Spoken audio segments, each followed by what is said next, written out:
District, you know the Pope listens. Dynasty, our religion, for the blokes missing. On all of these trades, on all of these plays, on all of these grades. By the end of the day, y'all getting played. So, what you gonna do next? Try to fill up that flex? Send the homie a text? That trash offer's the best? You try to make it complex, then they text you back. Now all of a sudden they don't make any sense. Broaden your horizons, boy. Dynasty's not for the Simons, boy. These trades not for consignment, boy. Respect your opponent, y'all some piranhas, boy. This my advice from me to you. Open up your cute little podcast queue. Search up GOAT District, my dude. Pop it in your ear, man. Y'all know what to do. It's a... And I always be traded. And I always be traded. And I always be trading. Y'all try to betray them, but first you gotta bait them. Fish.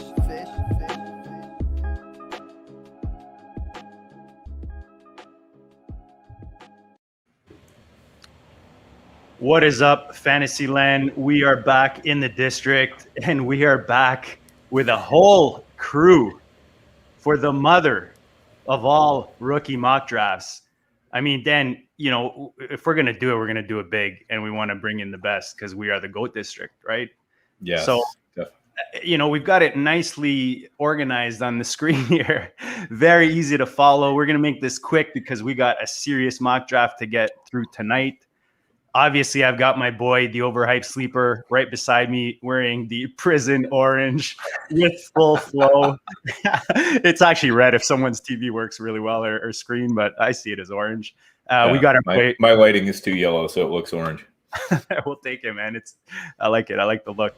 Con Air. We got our boy John McGlynn, 75. Welcome back, brother. You're back. How many weeks in a row, man? You're just back again. We love having you, man. I'm lucky to be on. Thanks for having me. And then we've got the OG fantasy Theo, the Brock Lesnar of the district. Welcome, brother. How are you, man? I'm doing great. I'm excited. I said earlier, it feels like Christmas Eve. We've been waiting for this draft for, it seems like forever, and I'm ready to go. Excited for tonight. Long time coming. Below me, you've seen him on here often. You see him out there often. He's on SI now. He is, I mean, all three of these guys, just for me, my go-to Devy guys. Anything college, these are the guys I'll go check out their timelines and start peeking through their goodness. Matt Hicks, welcome back, brother. Appreciate you hanging with us tonight. JD, less than 24 hours from now, I am sure to be tilting on a draft selection. I cannot wait. I love it. Yes. I love it. Andy Singleton, welcome back, brother. How are you, man? I'm good. I mean, that theme song, that intro is the best in the business. I've said that. It just gets better. And, you know, Dan actually looks like Mike Myers right now. So it's orange to me as well, but I'm digging it. Oh, man. My freaking air horn is not working tonight for some reason, so we're going to have to try something different. And then we've got, we saved the best for last here, Riley, Bymaster, one of my favorites over there at DTC. Welcome back, brother. We appreciate you hanging with us tonight.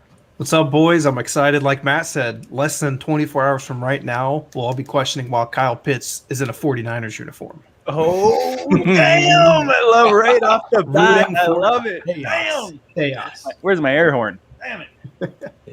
All right, Dan, I'm going to pass this over to you. You've been generous enough to take the captain's chair tonight, so I'll let you take the flow the rest of the way.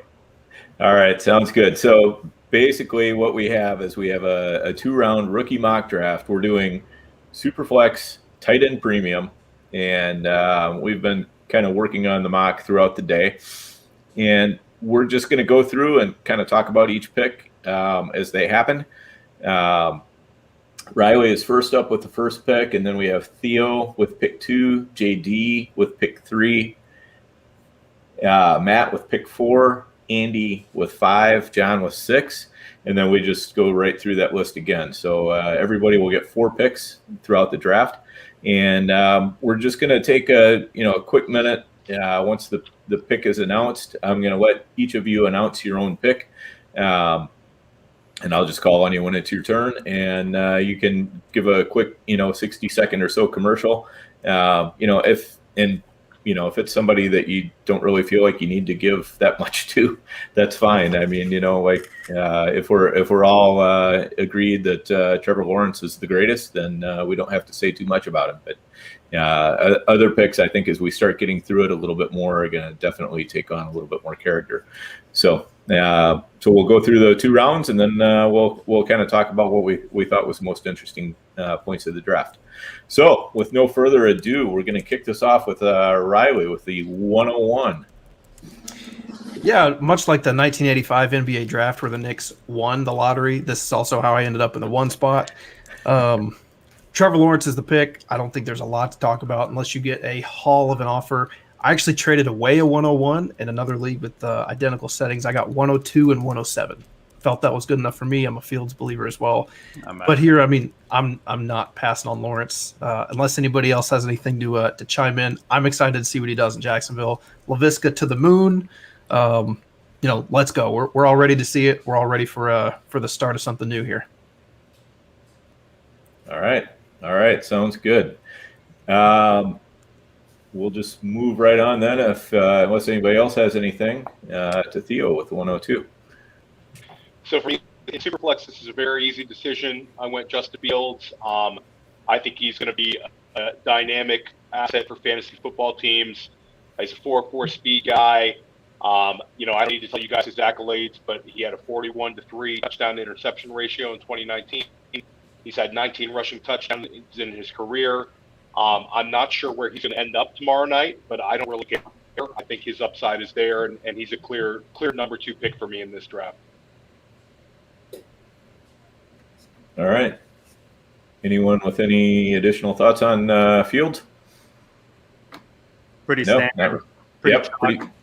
Yeah, I think right now with the landing spot really unknown with Fields, I think it's just a bet on talent, and that's the way you go. All right, JD coming on with the number 3. All right, for me, this is kind of the first fork in the road when you're looking at these super flex drafts. I mean, 1 and 2 are nice and easy. I was going back and forth. I went with Harris here. Love my running backs, especially I'm drafting in a rookie draft. I want a workhorse or a guy that has a high ceiling and that kind of ceiling. You're hearing Harris to Pittsburgh. To me, that's beautiful. There's a few, a couple other spots that would look nice with Harris. I think anywhere he goes, he should be a workhorse there. Could have went a different way, but the next pick we'll talk about that. So I took the running back that put over 2,600 yards in 2 seasons out there in Alabama. All right, sounds good. And then with the 104, Matt Hicks, you're up. JD, I think I have hyped Najee Harris too much for you because you sniped me here on the pick. I am a big proponent of prioritizing the quarterback position in Superflex leagues. However, right now, Najee Harris is 3rd on my board. I even in a Superflex league, I would go Najee Harris there at the 103. So far, the draft has actually gone exactly down my board. So I'm just going to go ahead and I'm going to follow my rankings here. I'm going to take my number 4 guy, who is Trey Lance. So I think this is the point in the draft where things are going to start opening up a little bit. JD took a running back here. Maybe you'd be tempted to take Jamar Chase, the wide receiver here. Maybe you'd be tempted to take Kyle Pitts. I wouldn't, but maybe you'd be tempted to take Kyle Pitts here at 104. But for me, Trey Lance is the quarterback selection, really deciding between Trey Lance and Zack Wilson with this quarterback pick. And for me, Trey Lance's rushing ability as well as his big arm gives him the fantasy football upside that I'm looking for here. If I'm drafting with that 4 pick, I'm looking for a big swing here, which does come with a little bit of risk. We most likely will have to be a little bit patient with Trey Lance. Time will tell the landing spot, potentially San Francisco, which would be great, potentially Atlanta. That would almost guarantee a redshirt season, which is probably the best thing for Trey Lance.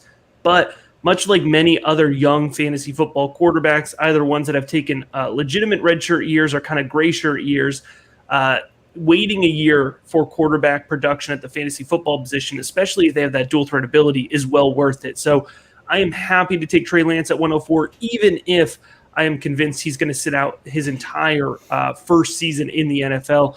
That would not deter me at all. All right. Sounds good. Anybody else have any ideas on Lance? Any other thoughts?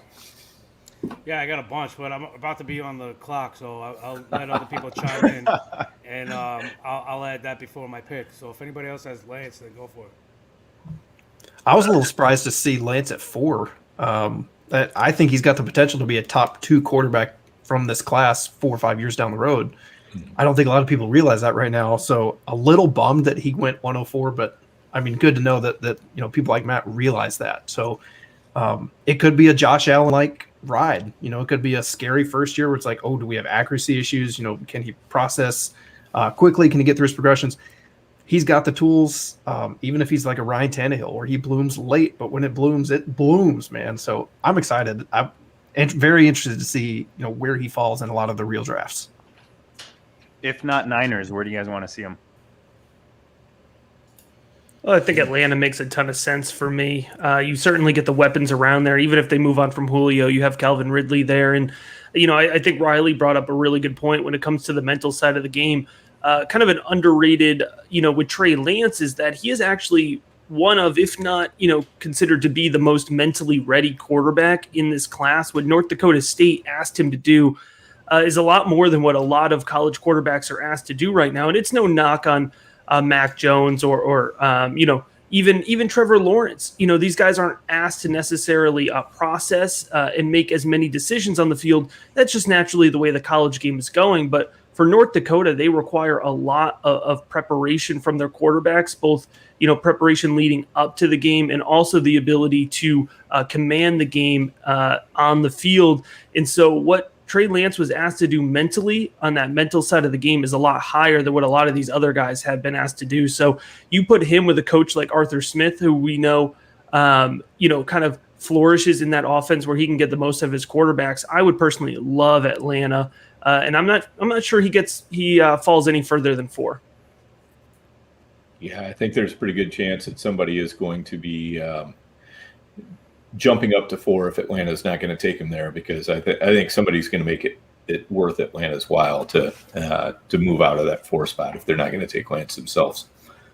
All right, so Andy, let's hear your thoughts on Lance, and you can move right into the 105. Yeah, so Lance is actually my QB2 in this class. I do think it's a longer-term prospect. This is the second time in the last couple of days I've heard concerns with the accuracy, which is not something I had thought up until 48 hours ago, and I still don't know where that's coming from. He's one of the most accurate quarterbacks I've seen. Even the incompletions, or the completion percentage, is usually balls that he's throwing where only his guy can catch it, which is why the turnovers and interceptions were limited. You can flip the opposite side of that coin and say Zack Wilson, to me, is a guy I'd be concerned about accuracy concerns.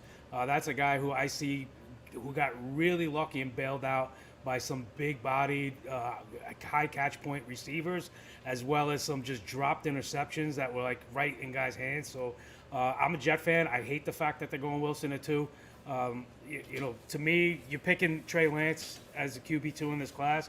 The only problem with that is if it does take time to develop and it's 1, 2, maybe, you got to figure it's going to be at least no more than 2 years, I should say. Maybe at least 1, no more than 2. But a year from now, are people going to be as excited for Trey Lance as they are this draft? So is his stock going to be worth as much next year as it is right now in drafts? So that's the one issue I would have with taking him this high. Being in a super flex league, I could easily see Jones and Wilson still on the board, but it was just so hard to pass up Kyle Pitts. I had Lance going 4 to Atlanta since December. I just recently changed on that, and the Arthur Smith tight end connection, Pitts replacing potentially Julio, adding to Julio. They've thrived with tight ends in that system, even bringing in what's his face this past year from Hayden Hurst. Yeah, there you go. So I mean, just the thoughts of Kyle Pitts at 5, especially in a tight end premium league, was just too much to pass on. This guy is just I mean, as good as Jamar Chase is, Kyle Pitts might be the best just receiver if he was a wide receiver in this class. So at 5, I feel like I hit the lottery. Nice. Okay. Other thoughts on Pitts? Anyone?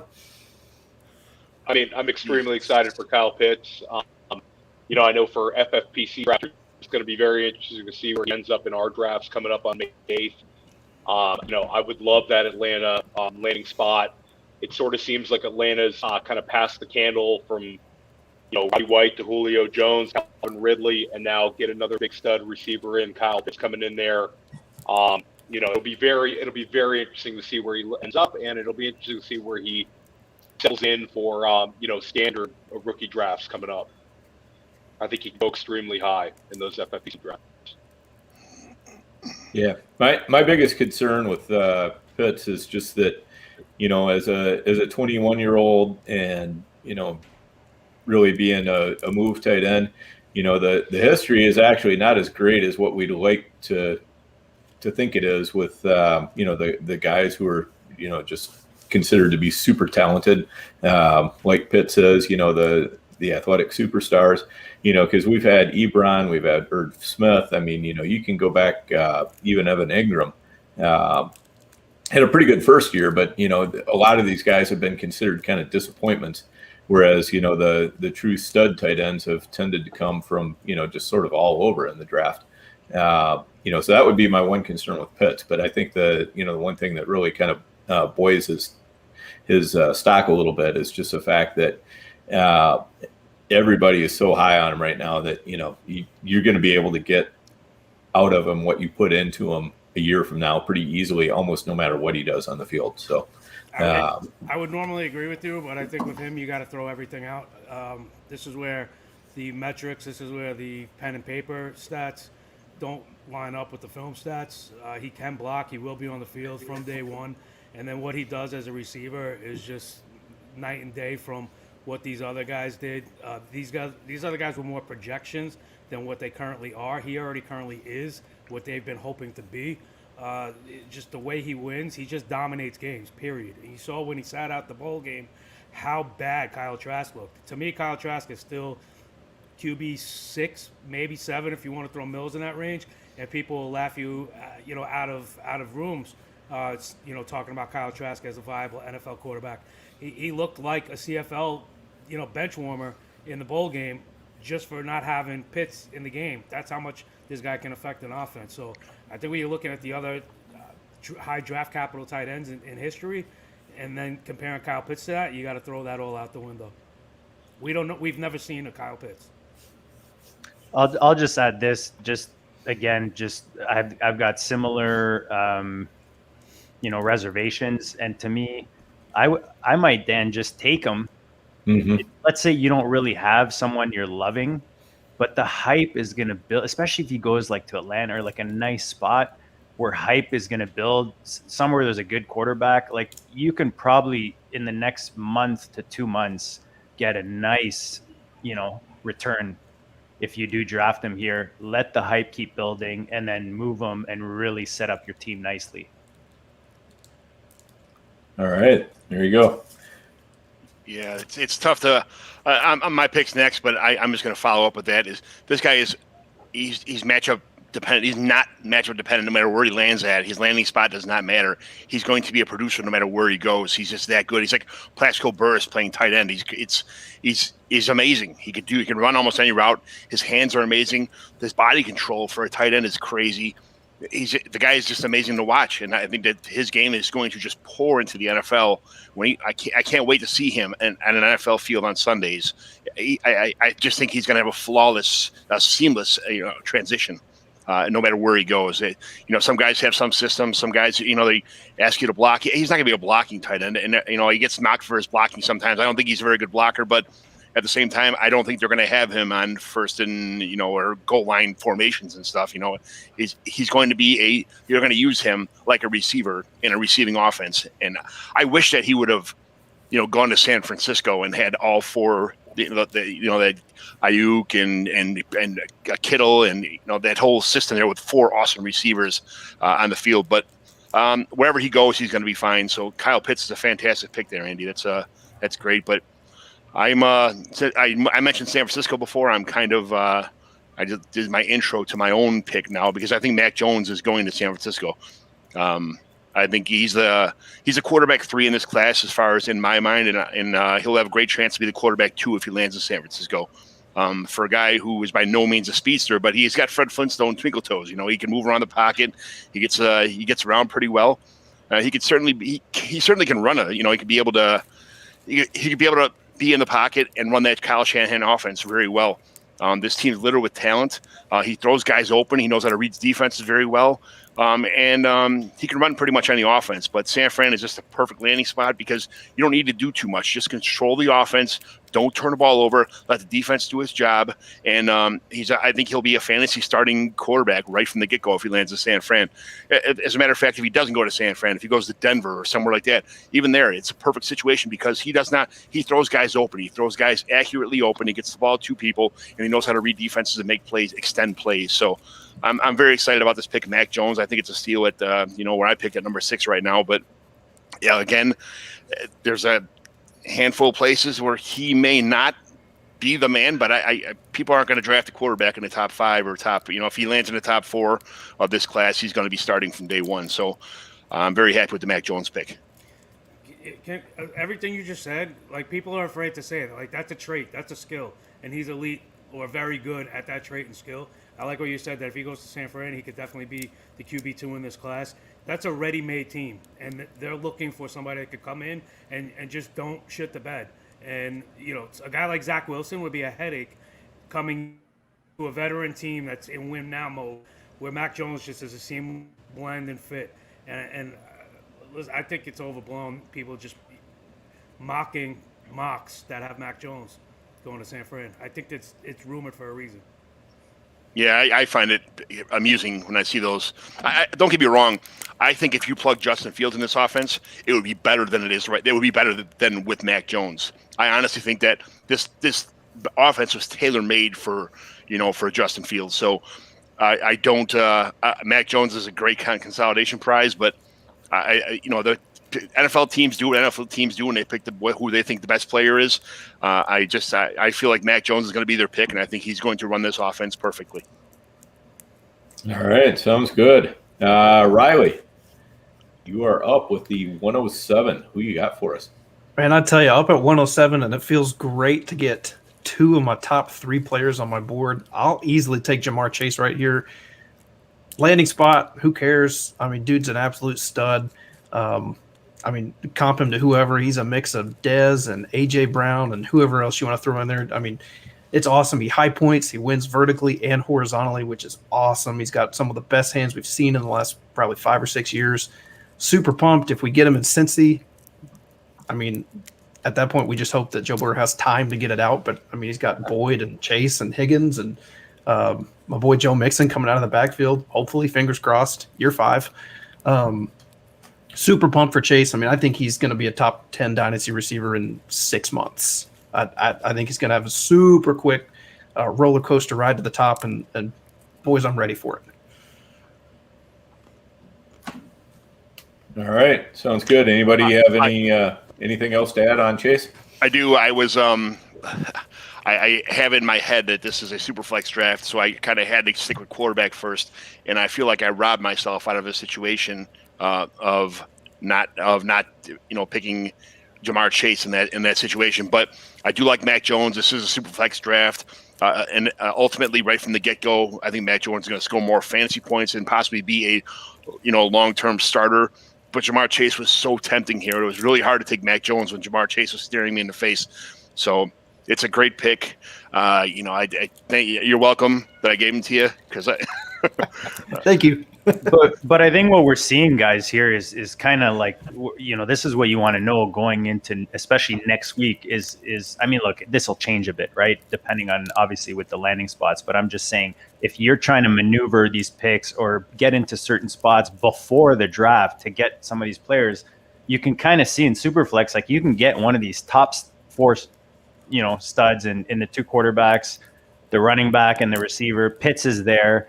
And then you got like we'll see in the next couple of picks some other options. But if you're in the first 9 picks in Superflex, like you're sitting pretty good, like you're getting some pretty good pieces there.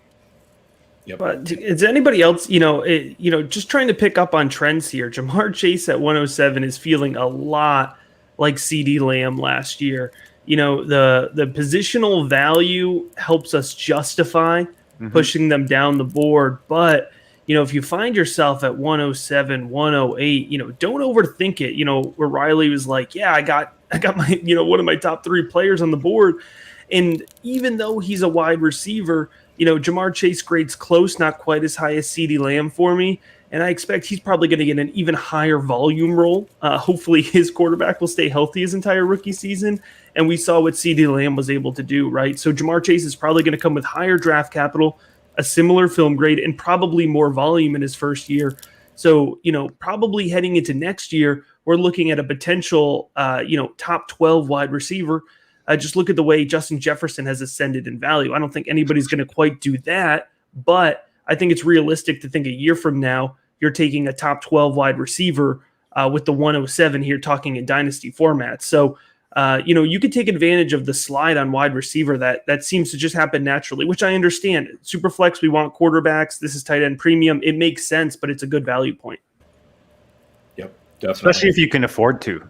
Right? Like if you don't necessarily need the quarterback or running back position, these are like luxury picks. Maybe you're one of the top contenders. You want to add depth to that top heavy receiver core. Like this is, it's a nice luxury pick. You're like the Kansas City Chiefs, of your league. I call them the JDs of my league. Yeah. Nice. Back to back, baby. Back to back titles. That's all I got. See how I keep getting invites to come back? Yep. Exactly. And he hyped up my pick there at 103. See, you guys learn, man, how to get back on the show. Matt's got it down.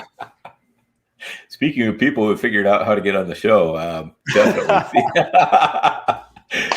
Theo has definitely made himself an indispensable GOAT. And speaking of Theo, he is up at 108. So let's see what you got for us. And, so for me right here, this was an easy pick. I went Travis Etienne. I really like his profile. I think that he's a potential home run hitter with receiving ability. A lot of the backs that we've seen with incredible fantasy success have kind of fit his profile. I was happy with what he weighed in at his pro day at 215. He's 4'4" guy. And I like his ability as a receiver. I think that'll translate. He had 48 receptions last season. He had 37 the year before. And this is a guy who had 2 1,600-yard rushing seasons in college. So, there's some people have him ahead of Harris. I have Harris ahead of him. But he's my clear running back 2 in this class. And I think this is great value to get him at the 108. There you go. All right. Any other thoughts on Etienne? Yeah, I want to jump in here. So Pittsburgh's rumored for a while to be having a need for a running back with their first. So there's a lot of directions they can go. Najee Harris just seems to be the perfect fit. And if that's the case, then at 1-3, sure, I like it. It could be Etienne just as easily. I mean, we could look back and Etienne could be easily the RB1 of this class in hindsight. I mean, he's not too frail at 215. He's got good size. He's like Trevor Lawrence in the sense that it's just prospect fatigue. We've just known he's so good for so long. We're just kind of, bored with it. Najee kind of trended and rose at the right time. And, that could look a lot different. Now, Buffalo's also rumored in the mix now. If he winds up in Buffalo, I love that spot again because Buffalo, to me, needs a receiving back where somebody like Kenny Gainwell would be perfect. And Etienne can fit that role. And now you got another nice landing spot for him. If he winds up with Jacksonville, I'm not loving this pick nearly as much. So, to me, he's a little bit more landing spot dependent, at least out of the gate. But where you're getting him at 1.8, phenomenal value. Yeah. All right. So we have the 109 JD.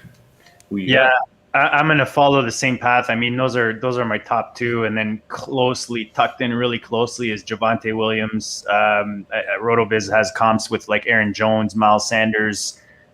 Again, I'm looking for running backs that are going to come in and be pillars on my roster at the running back position. That's where I load up that position is in my rookie drafts, and this draft is really nice, especially in Superflex. I mean, like I said, we're at 1-9, and you're getting the third best running back. So I've seen Williams as the RB1 in this class in a few mocks, a few drafts. So again, I think you can kind of pick your poison here with these top three running backs, and then I think the tier drops after that a bit. All right. Then we have Javonte Williams at number 9. Anybody else? Anything on Javonte? I'll throw something in real quick. I'll play the other side of that. I am one of those who think that Javonte is closer to Najee than ETN is closer to Najee. I have Williams as my running back 2 because I don't like 1A, 1B, but 2 is very damn close. And he's as 1? To Harris. Oh, nice. Yeah. So huge Williams fan. I mean, if you can get him in the mid to late first, it's gold. He's the best pass protector in the class, hands down. He's going to be on the field. There's not a way he doesn't win, and it's awesome. So you see him with quickness, with power. It's super fun to see Williams. Excited to see where he lands. That's that could be either a huge get for a lot of people if he falls a little bit, or obviously if he lands in Atlanta or somebody that needs that guy to fill in, then his value's going to take off. But if he lands in a somewhat contested backfield, I'm buying it in the early second all day. Yeah, he's my RB1. He's my Javonte over everything. Nice. Here's the funny thing. His balance is off the charts, insane, and it's just he's fun to watch. But the other nice thing that you about anymore, we used to hear third-year wide receiver breakout. You never hear that anymore. You used to hear fresh legs. Like, I don't want a college running back who's had too many carries. Well, Jonathan Taylor just blew that to shreds. Derrick Henry, the same kind of thing. So if you want to go back and resurface that old mantra, Javonte's got fresh legs from sharing the load with Michael Carter. So there we go. All right, so we've got a couple more contestants, JD, for people who are angling for show invites here. Riley and Andy here. I love it. They're greasing the skids here. Smart guys. All right. Okay, and so we're back around to Matt with the 110.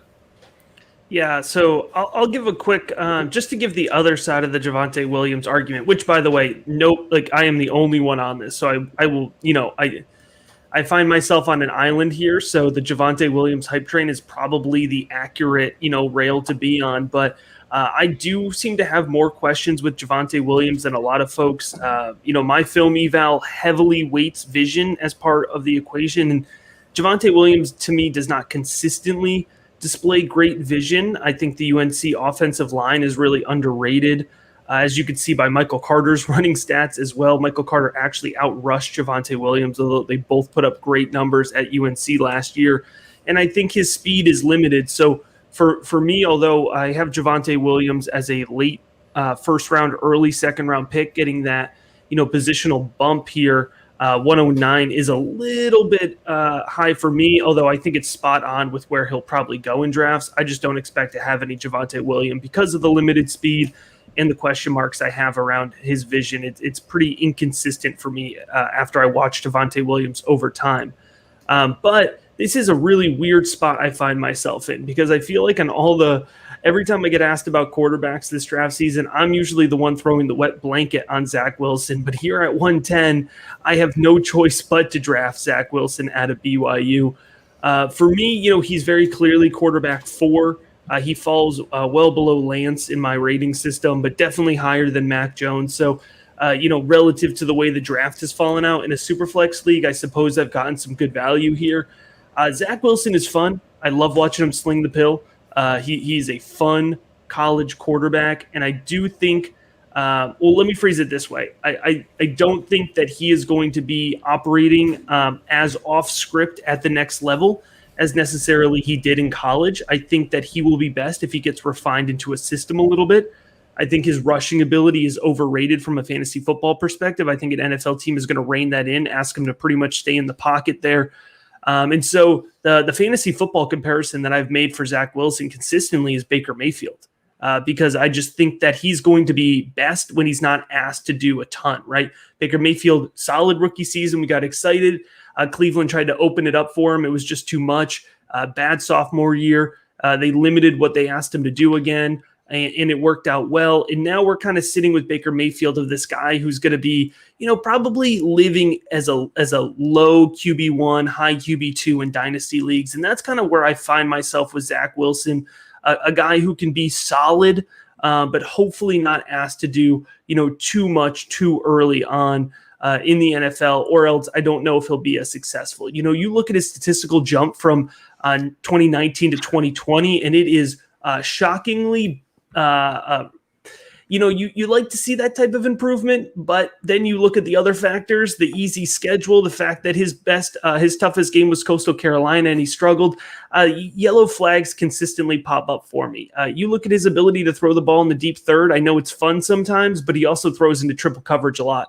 And his stats don't show him getting away with the Mountain West defenders dropping a ball, despite, throwing into triple coverage and beating the wide receiver. So with all that being said, I think Zack Wilson will be a fine NFL quarterback. I don't think he's going to be as exciting as maybe we think he will be, but at 110 in a super flex league here to get the last viable quarterback on the board, it's worth the 110 here, despite the fact that I'm usually the one kind of hyping Zack Wilson down, but I'm going to have to be the one to take him here at 110. Catching that falling knife. That's something Mike Myers would say.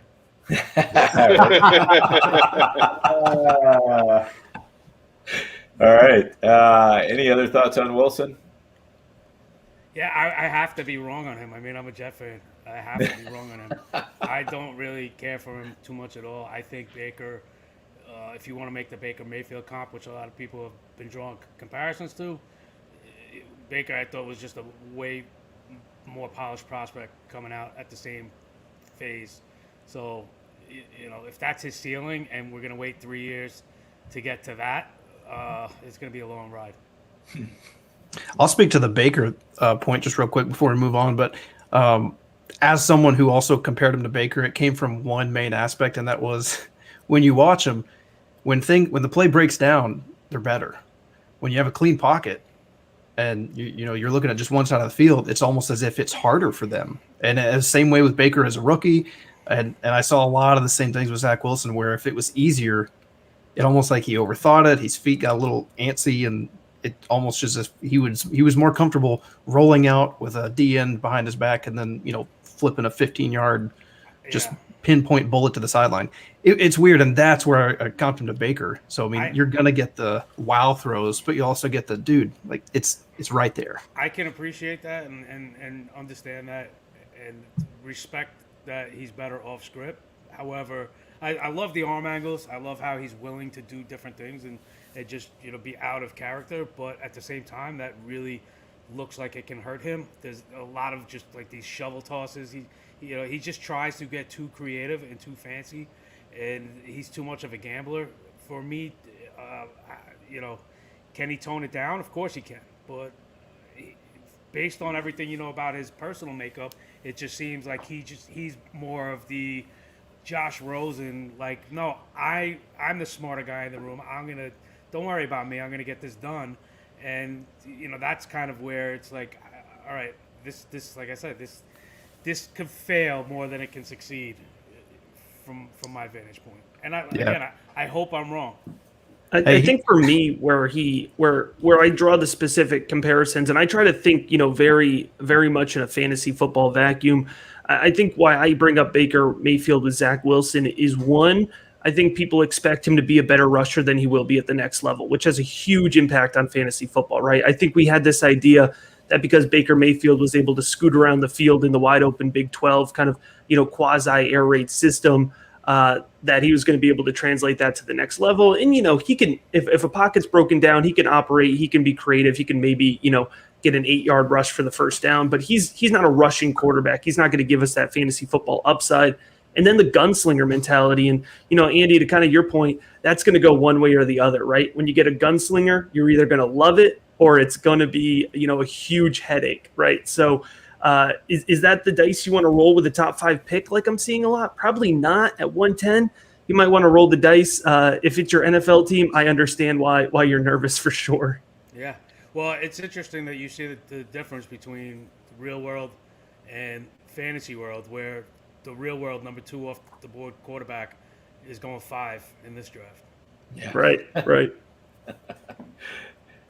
All right, Andy, you got the 111. Who you got? Yeah, I'll make this quick. This just speaks kind of to the love of Superflex and tight end premium leagues and just how they can push players back.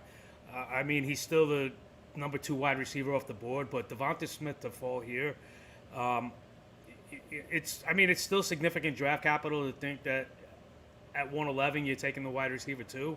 So it is somewhat of a premium, but to take Devonta Smith, knowing it's 11th overall, it just feels like so much more acceptable. That if he is the skinny, frail, can't ever get to see a 7 on the scale in his future, then, it was back end of the first round.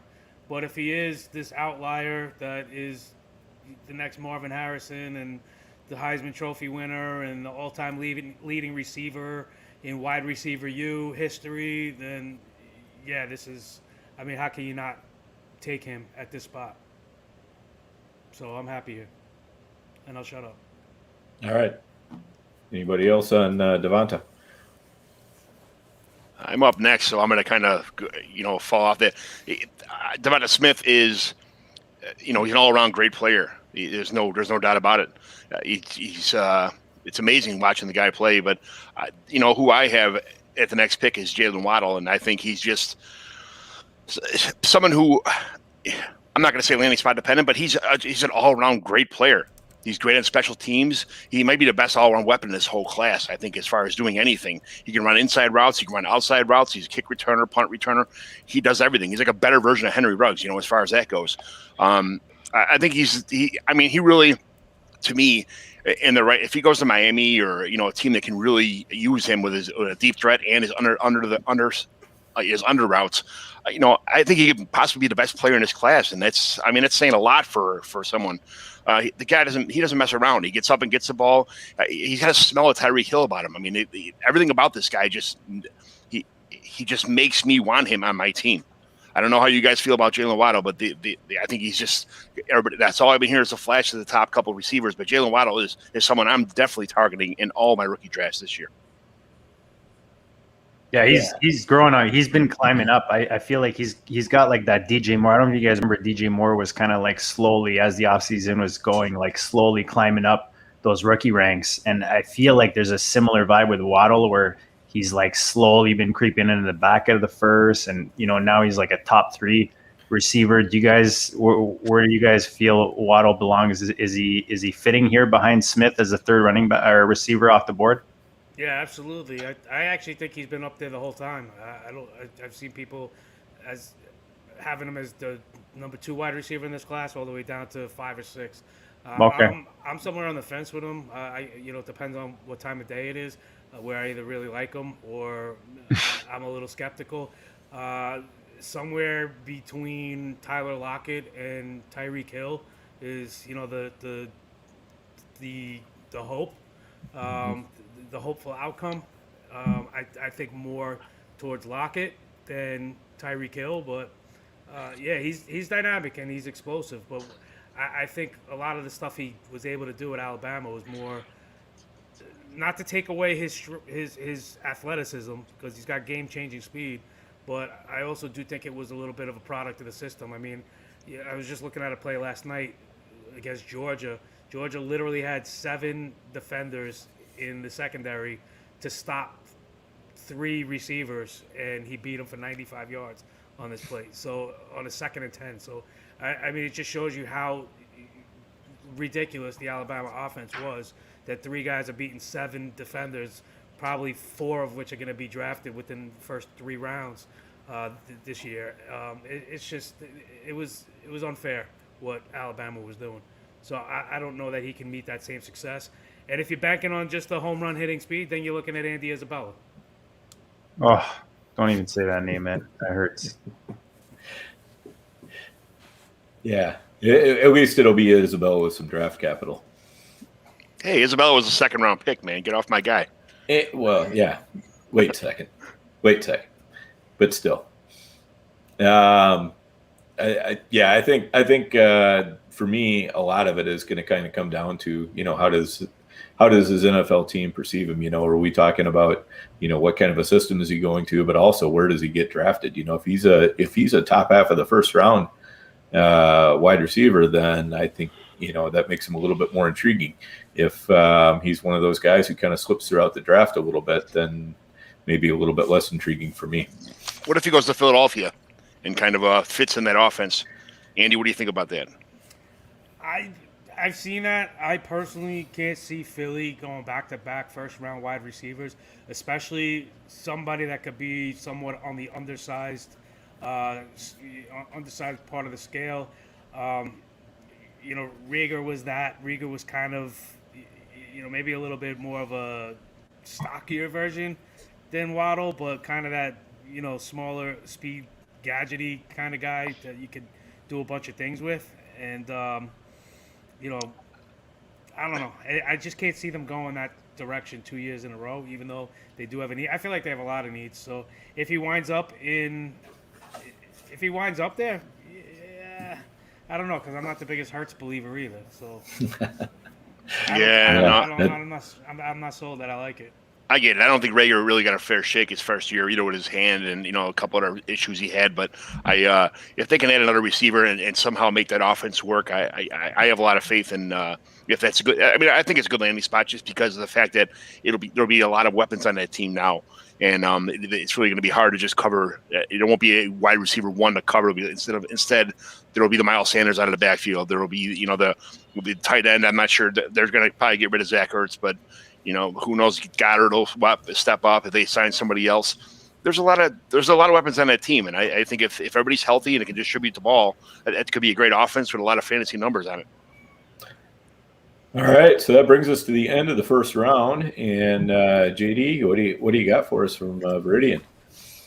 Yeah, I'll do a real quick review of the first round. I took it off the screen here, but before we go to our friends of Viridian, just for the listeners, that couldn't tune in, make sure you tune in and check it out. But just in case you couldn't, Trevor Lawrence at the 1-1, Justin Fields, Najee Harris, Trey Lance, Kyle Pitts, Mac Jones at the 1-6, Jamar Chase, Travis Etienne, Javonte Williams, Zack Wilson, Devonta Smith, and Jaylen Waddle in the 1-12, and that's our first round. And shout out to our friends over at Viridian Global. If you're looking for GOAT gear, we appreciate any support. Whether it's the GOAT District, Dynasty War Zone, the True North Fantasy Football, whether you want to check out some gear for your favorite fantasy player that, maybe helped you win a league. If you won a league, check out the GOAT Champ shirt, the 101, the 112. Yeah, man, just go to viridianglobal.com/collections/GOAT District. You see it on the screen. We got toques, hats, all kinds of stuff. And they got all kinds of really cool stuff, man. They got really cool fantasy football t-shirts. So go check it out. There's guaranteed something you'll find there. You see some of it on the screen with the GOAT gear. There's the champ shirt. Dan, anything to add before we start this second round? No, other than just it's high quality stuff. Mine is super comfortable, and you're gonna love wearing it. It wears as good as it looks. Yeah, I'll say that. The reason we teamed up with these guys and the reason you're seeing all the Fantasyland team up with them is the stuff is definitely quality. Like I'm wearing it right here. True North. I am t-shirt. The hats are nice, all of it quality. All right, guys, let's get back to the second round. First round was good. Any surprises? Anyone surprised by anything in that first round? No, just more so the fact of where guys actually landed. But when you factor in it's a super flex tight end premium, it kind of makes sense. Yeah, I'm surprised Mac Jones fell away to me. I'm a fantastic drafter. This is great.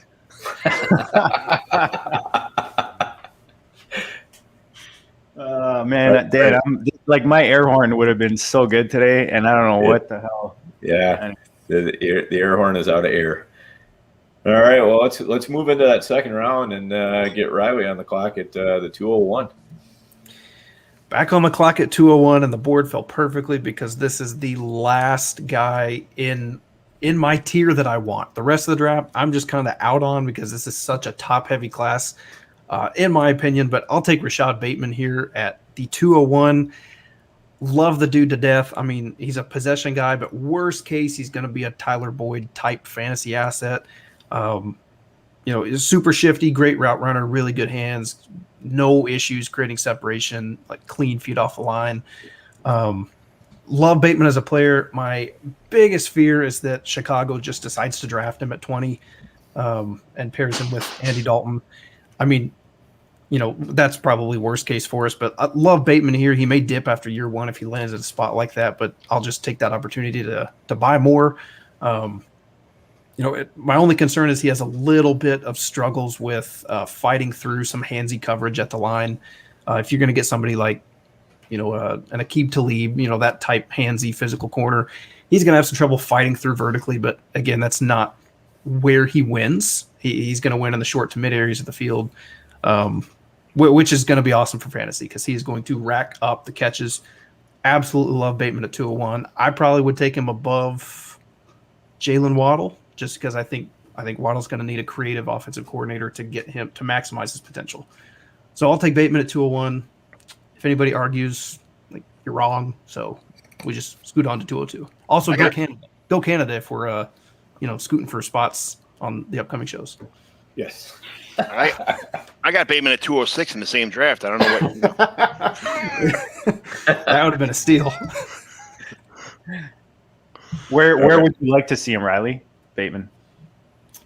Anywhere with even a relatively average quarterback. I think Tennessee is a super cool spot for him.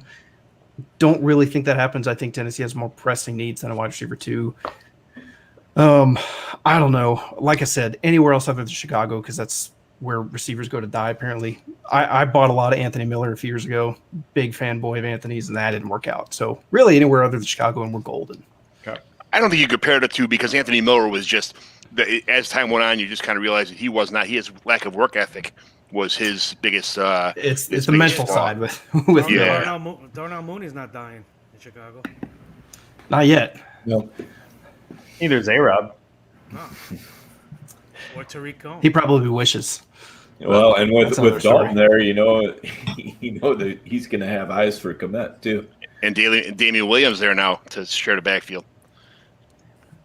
It's a loaded offense, man. It is, man. Chicago is going to crush Dallas when it comes to offensive firepower. Ginger Slinger.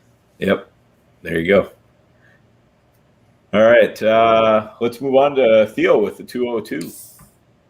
So here I went with Terrace Marshall. I have him. This is probably about where I would have him in a standard draft, right behind Bateman, right behind Waddle.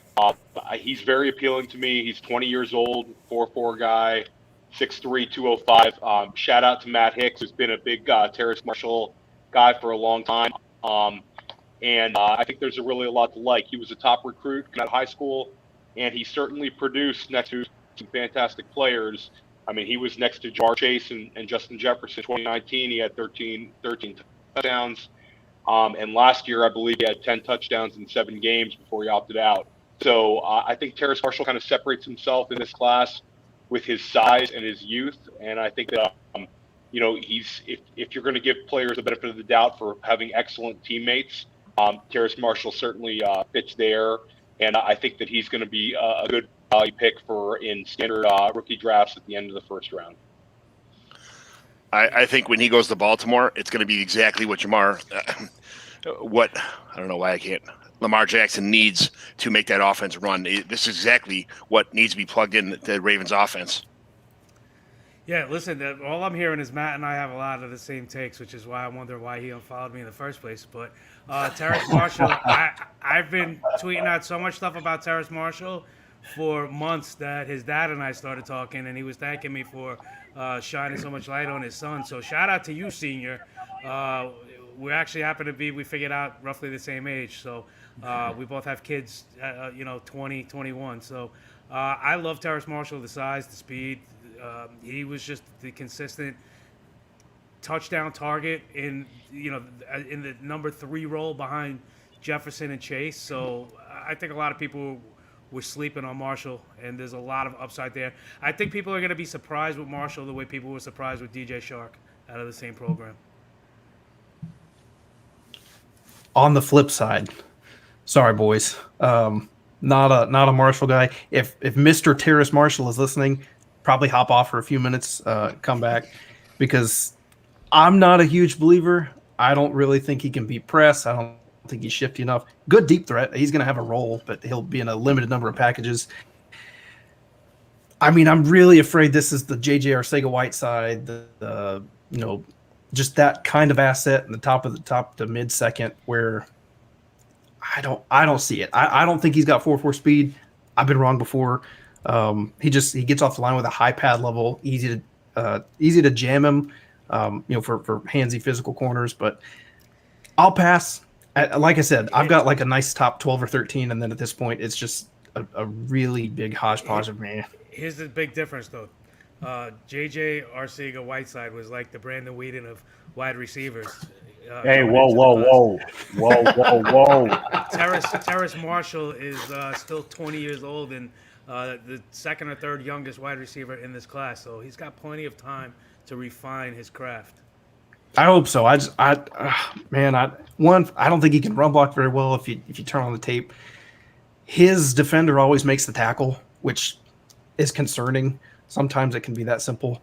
I don't see it. This is where I'm willing to be wrong here. Also, it's a second round pick, so it's not a huge deal. But for me, like if I have any seconds, I'm shopping them to see if I can get, proven production. But at this point, I'm probably out of Marshall. Just wanted to give a nice devil's advocate to the selection. All love though. The only thing I had about him is the concentration drops. He had a couple of those where, almost like a Nelson Aguilar thing, where when he's wide open, a couple balls hit him in the hands and he dropped them. But it's something that guys can overcome, and I know he's already on the road of fixing that problem. So I hope that's taken care of with NFL coaching and NFL caliber players to kind of help him out too. But other than that, I think this guy's all around very well suited player for the NFL.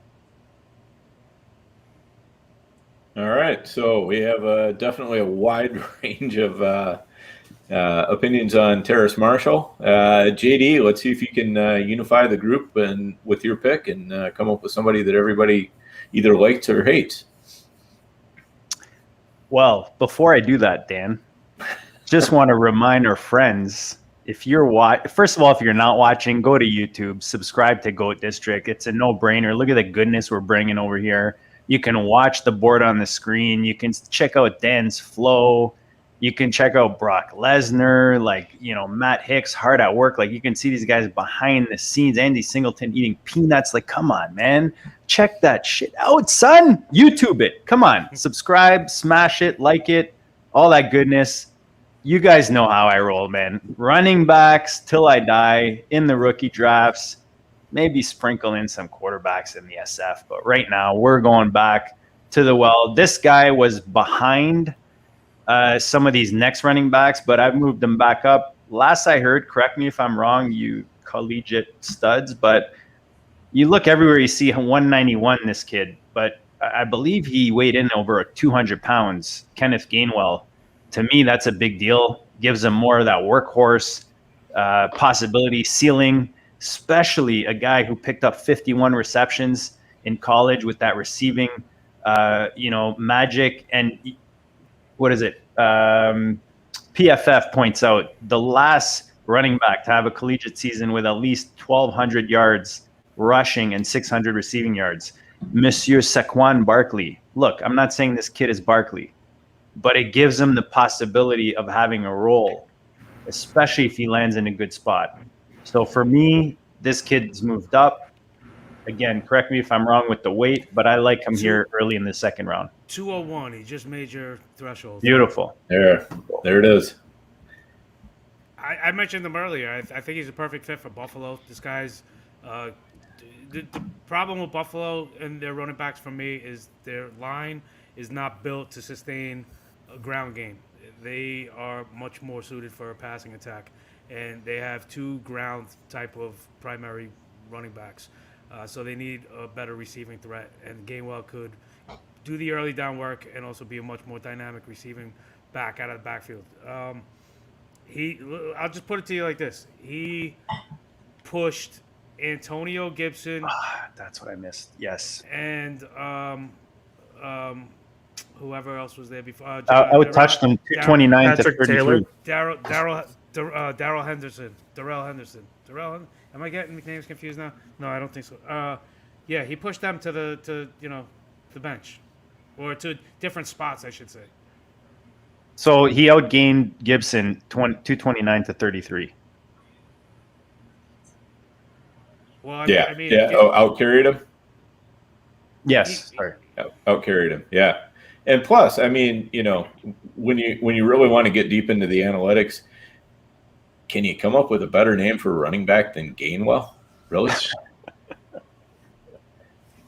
I don't think so. That's good. All right. Any other thoughts on Gainwell? Tony Pollard was the other guy that he outproduced here. So that's what I meant. Oh, there it is. I didn't mean Henderson. I meant, no, that's all right. He's John's just not here for his good looks, man. He's bringing the goodness. I need it.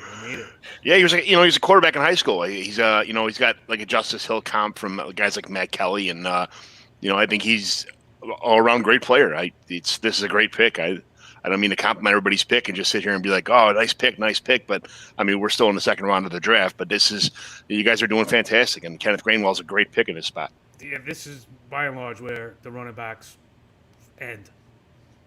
Yeah. All right. Not yet. Not yet. Well, John may have something to say about that. A couple picks. Picking. I mean, end where expectations should end. There we go. All right, Matt, you got the 204. Who you got for us? All right, interesting spot in the draft here. I have two players left on my board who I consider to have weekly starter potential. So I'm going to play the ADP game a little bit here, just kind of what I've seen in recent trends. So I'm going to take one of them, see if I can get the next one back to me here, back end of the second round. So I'm going to go with Elijah Moore out of Ole Miss. He's somebody who has been rapidly rising up the boards. A really well-rounded wide receiver. Now, he's a little undersized. I think he came in about 5'8", 184, but super nice hands, really consistent hands. I think he's going to be probably limited to the slot role in the NFL, but I think he could really excel in it. Nice catch frame, or catch radius, I should say. Comfortable with the ball in his hands after the catch. He cuts a really nice slant routes. I love when my wide receivers are able to win on a slant route. If you can be quick and win in the slot on a slant route in the NFL, that's going to get you pretty far in today's NFL, and it's going to get you some pretty quick production. I do expect him to go day one in the NFL, which, of course, is going to push up his draft stock as well. And he's kind of sitting in that sweet spot because he'll probably go late day one, which means he could very well end up in an offense that has nice passing attack and some good volume to distribute. Tennessee was thrown around earlier. I think that's a potential landing spot for Elijah Moore. New Orleans could be a potential landing spot. If he's there for Green Bay, they will ignore him and probably take Kyle Trask, but that would be a good landing spot as well. So he's not actually the highest ranked wide receiver on my board right now. There's one guy that I have ranked above him, but I'm going to play the game a little bit and try to play with ADP, see if it works out for me. Love it. Especially the Green Bay comment. That Wheeler is killer. Yeah, he does not drop passes. This guy's he's got hands of gold, and this guy's gonna be a slot receiver nightmare for a lot of teams in it when he's established in the NFL. And an absolute legend. If you do not know, you have to go to YouTube and look up the 2019 Egg Bowl and Elijah Moore, and just make sure that you understand what Elijah Moore did in that game. I'm not even gonna. If you don't know, just go to YouTube and look it up. It was an absolute legend move, which may or may not have cost his team the game. Dan, I got a quick shout out to J Mike and Kevin Wheeler out there in the chat. A little sprinkle of Taco Core. Oh yeah, definitely got some good guys out there. And I love the Wheeler avatar too. That is a one of a kind. Well, actually two of a kind. Tunsil had one too. All right. Any other thoughts on Elijah Moore? Rapid riser in this whole draft. He went from an average receiver to, someone who's, I think a lot of people overlooked. And I don't know how you overlooked him. He was fantastic, but I guess for fantasy reasons, everybody just kind of, the more they look into him, the more they moved him up their draft board. So he's gained a lot of steam in the offseason. This is who actually I meant to say earlier, who has like the DJ Moore type of a feel for him. Because if you look at the next guy that's coming up in this pick, am I not mistaken that Elijah was like behind him in most mocks or in most rankings, if you go back a couple weeks?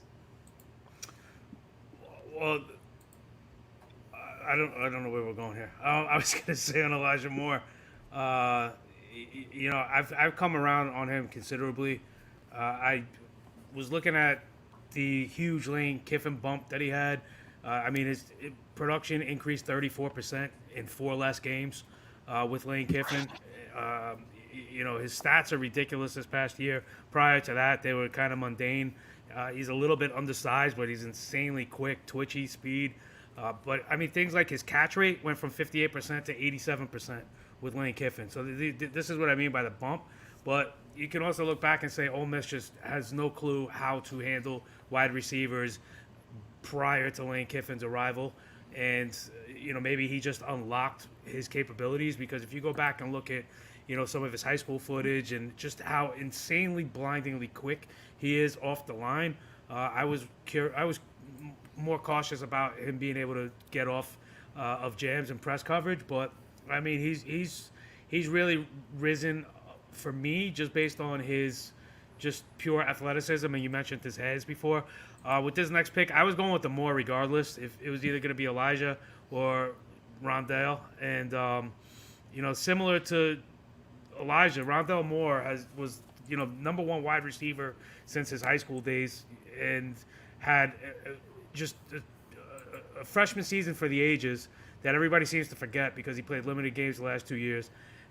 Initially opted out of COVID, came back, played well, didn't miss anything. One of the things I did this year to try to be a little different was to compare just this class positionally against itself from an athletics standpoint and from a statistical production standpoint. And Rondale Moore was at the top of the charts in both athleticism in comparison to this class as well as production. So in this model alone, he was the number one wide receiver, just edging out Jamar Chase. So that's how good his testing is, matched with his production, just his usage in the offense. So, I think he's a first-round pick in the real world. To get him here at 1, 2, 3, 4, 5, 6, wide receiver 7, just seems ridiculous. That was my point, Andy. I was just saying that Rondell seems to be sliding down, whereas Elijah seems to be moving up. That was what I was trying to say. But my French was just kind of, No, Yeah, I think the main thing is with Rondale, everybody, it's the same thing as Devonta in a way. It's the size issue, and there's a lot of people who just can't get their heads around it. Yeah, agreed. And by the way, they were peanuts because I usually come from the peanut gallery. But I'm bummed. I need the air horn. This is killing me. There's some shows where we don't even have any air horn opportunities, and I'm just sitting here, and tonight and of course, the air horn is down in the shop for maintenance. All right. Anyone else on Moore? Anybody got the downside? No, I love Moore. I think the apprehension is that he's 5'7". But he's an elite athlete. He's fantastic with the ball in his hands. And we talk about breakout age. I mean, he was so dominant. I believe it was the 2018 season. He was just unbelievable. So, he checks off a lot of boxes. He's just short. And I think if he lands in the right situation where he's going to get the ball in his hands and get great opportunities, I think he's going to produce big time. So I'm a big fan of Rondale Moore, and I love that value right there. This is the exact value that I have him at. And so I think you just have to keep it in context, right? He's going to have to live in the slot in the NFL. And that has fantasy football limitations, which is why you don't take him in the first round of a fantasy football draft. But here with the 17th overall pick, it's worth taking the upside on the fact that, he could potentially, if you look at his route running ability, he only ran really the bottom third of the tree, but he ran it really freaking well. I mean, his ability to run an out route, it's mechanical. It's so good, but Purdue invested a high level of manufactured production. So is that going to happen at the NFL? Recent history tells us no, but if it does work out, then it's going to be a really good spot for him to be in. So at 17, I'm comfortable there. Yeah, he's going to be he's a natural athlete. His short area quickness is awesome. His I don't know if it was Matt Wallman or somebody said that his player profile is going to look like Pac-Man. The only thing that's not going to have a up on top will be his catch radius because he's so short. But everything else is, he's his route, his AJ Brown, T.Y. Hilton, Tyler Boyd comps, Randall Cobb. He's a prototypical slot receiver. Yeah, I mean, I feel like I've had to talk him down for the last 8 months, but he's right here, right? He's where he deserves to be. He's not a third-round pick. He's not a first-round pick. He's a second-round pick, and there's nothing wrong with that. We can hit on second-round guys, but we just have to take into account the risk factor there and not overvalue him in the first round. All right, fair enough. All right, we are on to the 206, and our buddy John is up to bat. Up to bat. It's we're running backs. We're not done in this class yet. So Trey Sermon's who I'm taking here. I think he's the best running back through contact in this class. The guy sheds defenders like a drunk, horny people when they get home from the bar. They just everything's coming off. The guy's awesome. He knows how to just absorb hits. He had a broken collarbone that he suffered at the end of last season, but it'll be healed fine by the time the NFL season starts. He couldn't produce in a lot of the Senior Bowl stuff because of his shoulder, but he'll be fine when the NFL season starts.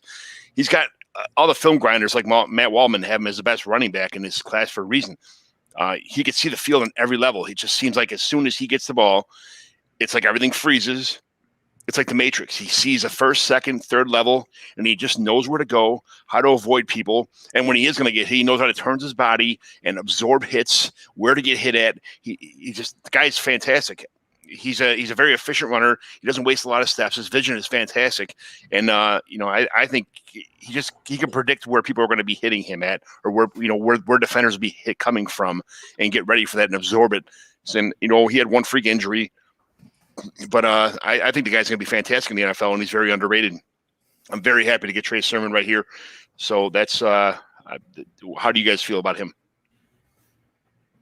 He's an interesting player, I think. Go ahead, Theo.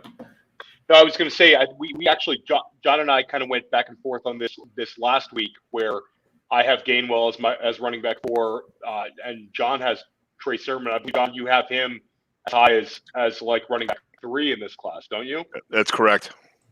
So I think Trey Sermon offers a lot in terms of his size, his athletic ability. He had a very good pro day. I think he's right there. I think it's Gainwell or Sermon for me, and I think this is very good value here. It's such a thin running back class that Sermon's kind of like he continues to rise. But I think he's going to be a locked-in second round pick in Superflex, and he's the kind of guy that if we love the landing spot, I'm assuming that he's going to be a day 2 guy. I think that if he gets a great landing spot, I think he'll rise up the board in rookie drafts.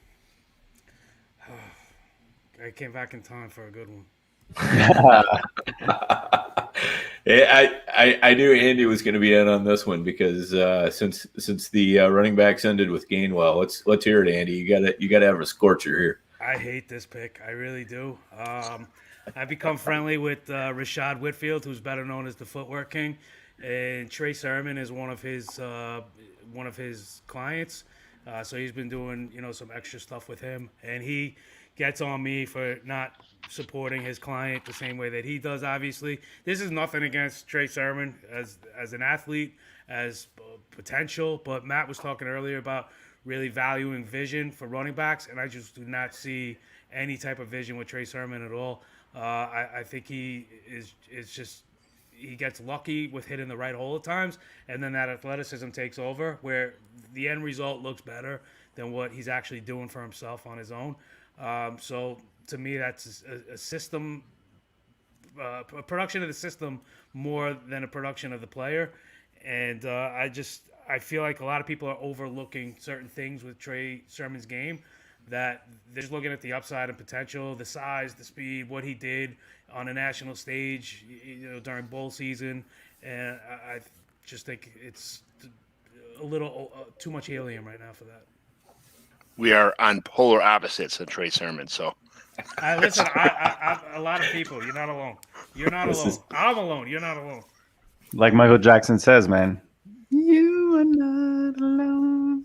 Oh, I thought you were going to say beat it. No. I was thinking the same thing. I've only had IPAs, Andy. I'm not there yet. All right. But, so Sermon definitely a polarizing prospect there, for sure. But I these second round running backs like we're seeing in this super flex, again, like for what you're spending, if you manage expectations, the hit rates, if one of these guys lands in a good spot, there's a possibility you got yourself a nice kind of RB2, RB3-ish, you're not expecting these guys to be your stud RB1 like you are the guys we were picking up in the first round. Am I not right, guys? No. Or you disagree? Sorry. No, it's not if I disagree. I one of the things I loved about how we did this early was that if we were doing the picks live, we couldn't really name drop. I hate that in drafts. So if we're ending at 2, I mean, I don't think he's going to get picked in the next 3 that we haven't done yet. So I will just throw out there, I would much rather take a shot on Stevie Scott than Trey Sermon if I'm looking for that large frame, speed, size, potential. Yeah. I think with Trey Sermon, you have the tale of two players, right? You look at him at Oklahoma, and there's a guy you really like. You look at him the first 3 games of the Ohio State season, you got somebody who just looks completely lost and completely like just another guy out there.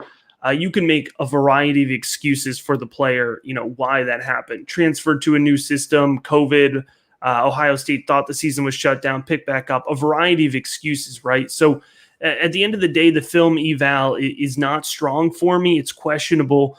The question is going to be whether volume and draft capital can outweigh that. So Trey Sermon is a guy who, I don't care if he goes to the Jets, right? If he's the if he's the running back, that the Jets take, and he's in line for 55% of the volume, then he's going to return at 2.6. The guy could average 3.9 yards a carry, and if he gets 200 touches as a rookie, he's probably going to at least return 2.6 value, right? He could fall into the end zone 4 times and make it happen. So it's going to be all about where Trey Sermon ends up, and it's going to be value. So I would bank on the potential of volume for Trey Sermon more than I would bank on his traits necessarily.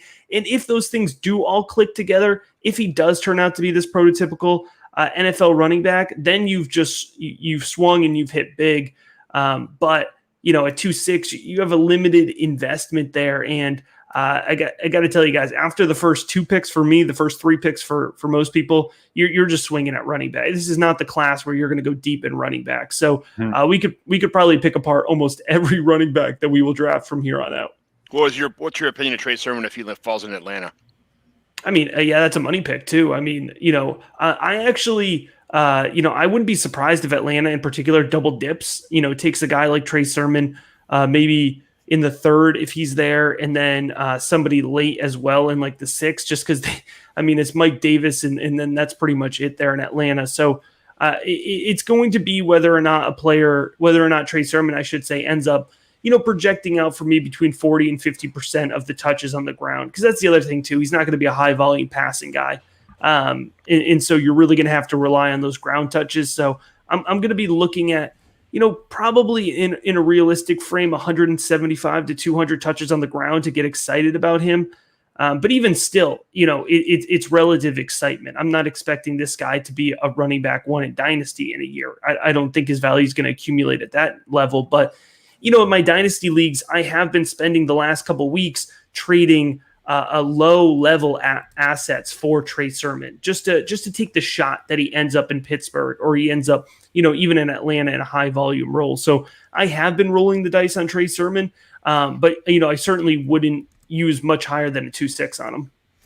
Yeah, I like his catching ability too. I mean, he doesn't catch a million balls, but he just seems fluent when the ball comes to him. He absorbs the ball. It doesn't bounce off his shoulder pads, and he doesn't stick his he doesn't let the ball hit off his face mask and catch it on a bumble. Everything just it's a seamless transition when he catches the ball in the backfield. Even though there's not too much film on him doing it, when the little bit of film there is on him, it's fantastic. Yeah, I would just add that there was a moment in time, and obviously Trey Sermon. Well, I shouldn't say obviously, but it seems as though he will get drafted. So that capital is going to be a little bit more than a UDFA. But there was a brief moment in time where Josh Adams looked like he might be the future RB1 in Philly behind a good line on a good team. And if you miss your opportunity to cash out then, you got left holding the bag. So if you got Trey Sermon, you get him at 2.6, 2.10, 2.8, 2.9, whatever. And he has any type of Josh Adams running him, sell and cash out. That's what I would tell you. All right, sounds good. Let's move on to Riley for the 207. So, waking up from all the Trey Sermon talk. Are you saying the sermon put you to sleep? Not the first time that's happened. Anyway, so at 207. That was a good one. Thank you. Where's my shout out for the air horn there, JD? Yes. Jesus.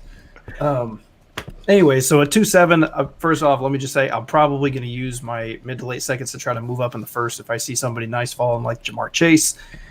But if we're going to shoot for the moon in the mid to late second, we're going to do it on a guy who has potential to really give you some nice return on investment, and that's Kadarius Toney. Horrible production profile. Not really sure why it took him 3.5 years to finally break out, but when he did, it looked awesome. Got some issues with the hands. He likes to double clutch a lot. It takes him 2 tries to catch the ball on a lot of targets. But hey, at this point, I mean, he's quick, he's shifty, he's a dog in the run blocking game. I'll take him in the mid to late second. I know a lot of people probably have him in the third at this point, but I mean, hey, love the upside with Toney. I'm all about him in this range.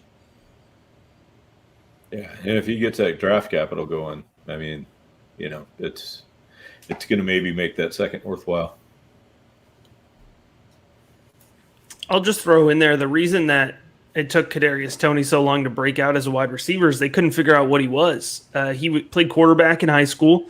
They tried him at running back originally at Florida, moved him to wide receiver, moved him all around, and it took until his senior year for them to decide that he was going to be a wide receiver. But, high manufactured offense, which I think is just the biggest red flag when it comes to Kadarius Toney, that doesn't tend to translate well. But you're right. If he goes late first round, it's going to be hard to ignore. He's Matt Waldman's best route runner in this class. But, he's got some footwork issues is what he's been kind of – I don't really see it. I'm not a film guy, by trade, but I don't really see any footwork issues. Like a lot of people say, he embarrasses people and he embarrasses coverage defenders. The way he runs his routes, he's so quick, so shifty. It's watching some of his stuff is amazing. But he's as far as I'm concerned, I've just kind of echoing everybody else's sentiments, is he's the best route runner in his class by far compared to everybody else. I'll speak just a little bit. Oh, sorry, Matt. No, go ahead. Just speaking to the footwork issues especially with smaller guys like Toney, when they run their routes, it's all about depths. So if you're going to run a speed out or a hard out or a hard in, it's all about running that and breaking off between the 5 to 7 yards. A lot of times he'll stride to the break point and be ready to cut, but he's got the wrong foot in front of him, where he's like, shit, hold on, give me 1 extra second, and then he breaks. That's where the kind of the footwork thing comes into. If he's got a good receivers coach, shouldn't be a problem, but if you're like my son, Anthony Miller, then it's a huge problem. So let's hope he doesn't get to that level, but minor issues. Yeah, I was just going to throw out there from a fantasy football specific perspective, route running is not actually something that I have a high weight in when I evaluate wide receivers.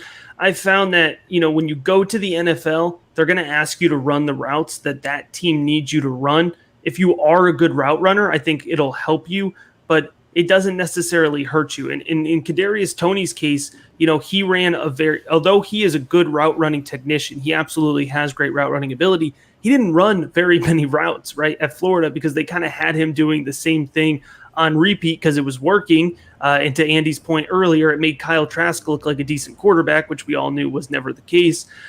So for the route running specific ability, it's not something I weigh heavily because the NFL tends to just teach you to run the routes that they need you to run in their offense. So although you're absolutely right, it is my highest rated trait for Kadarius Toney. For me personally, it doesn't translate as a priority for fantasy football.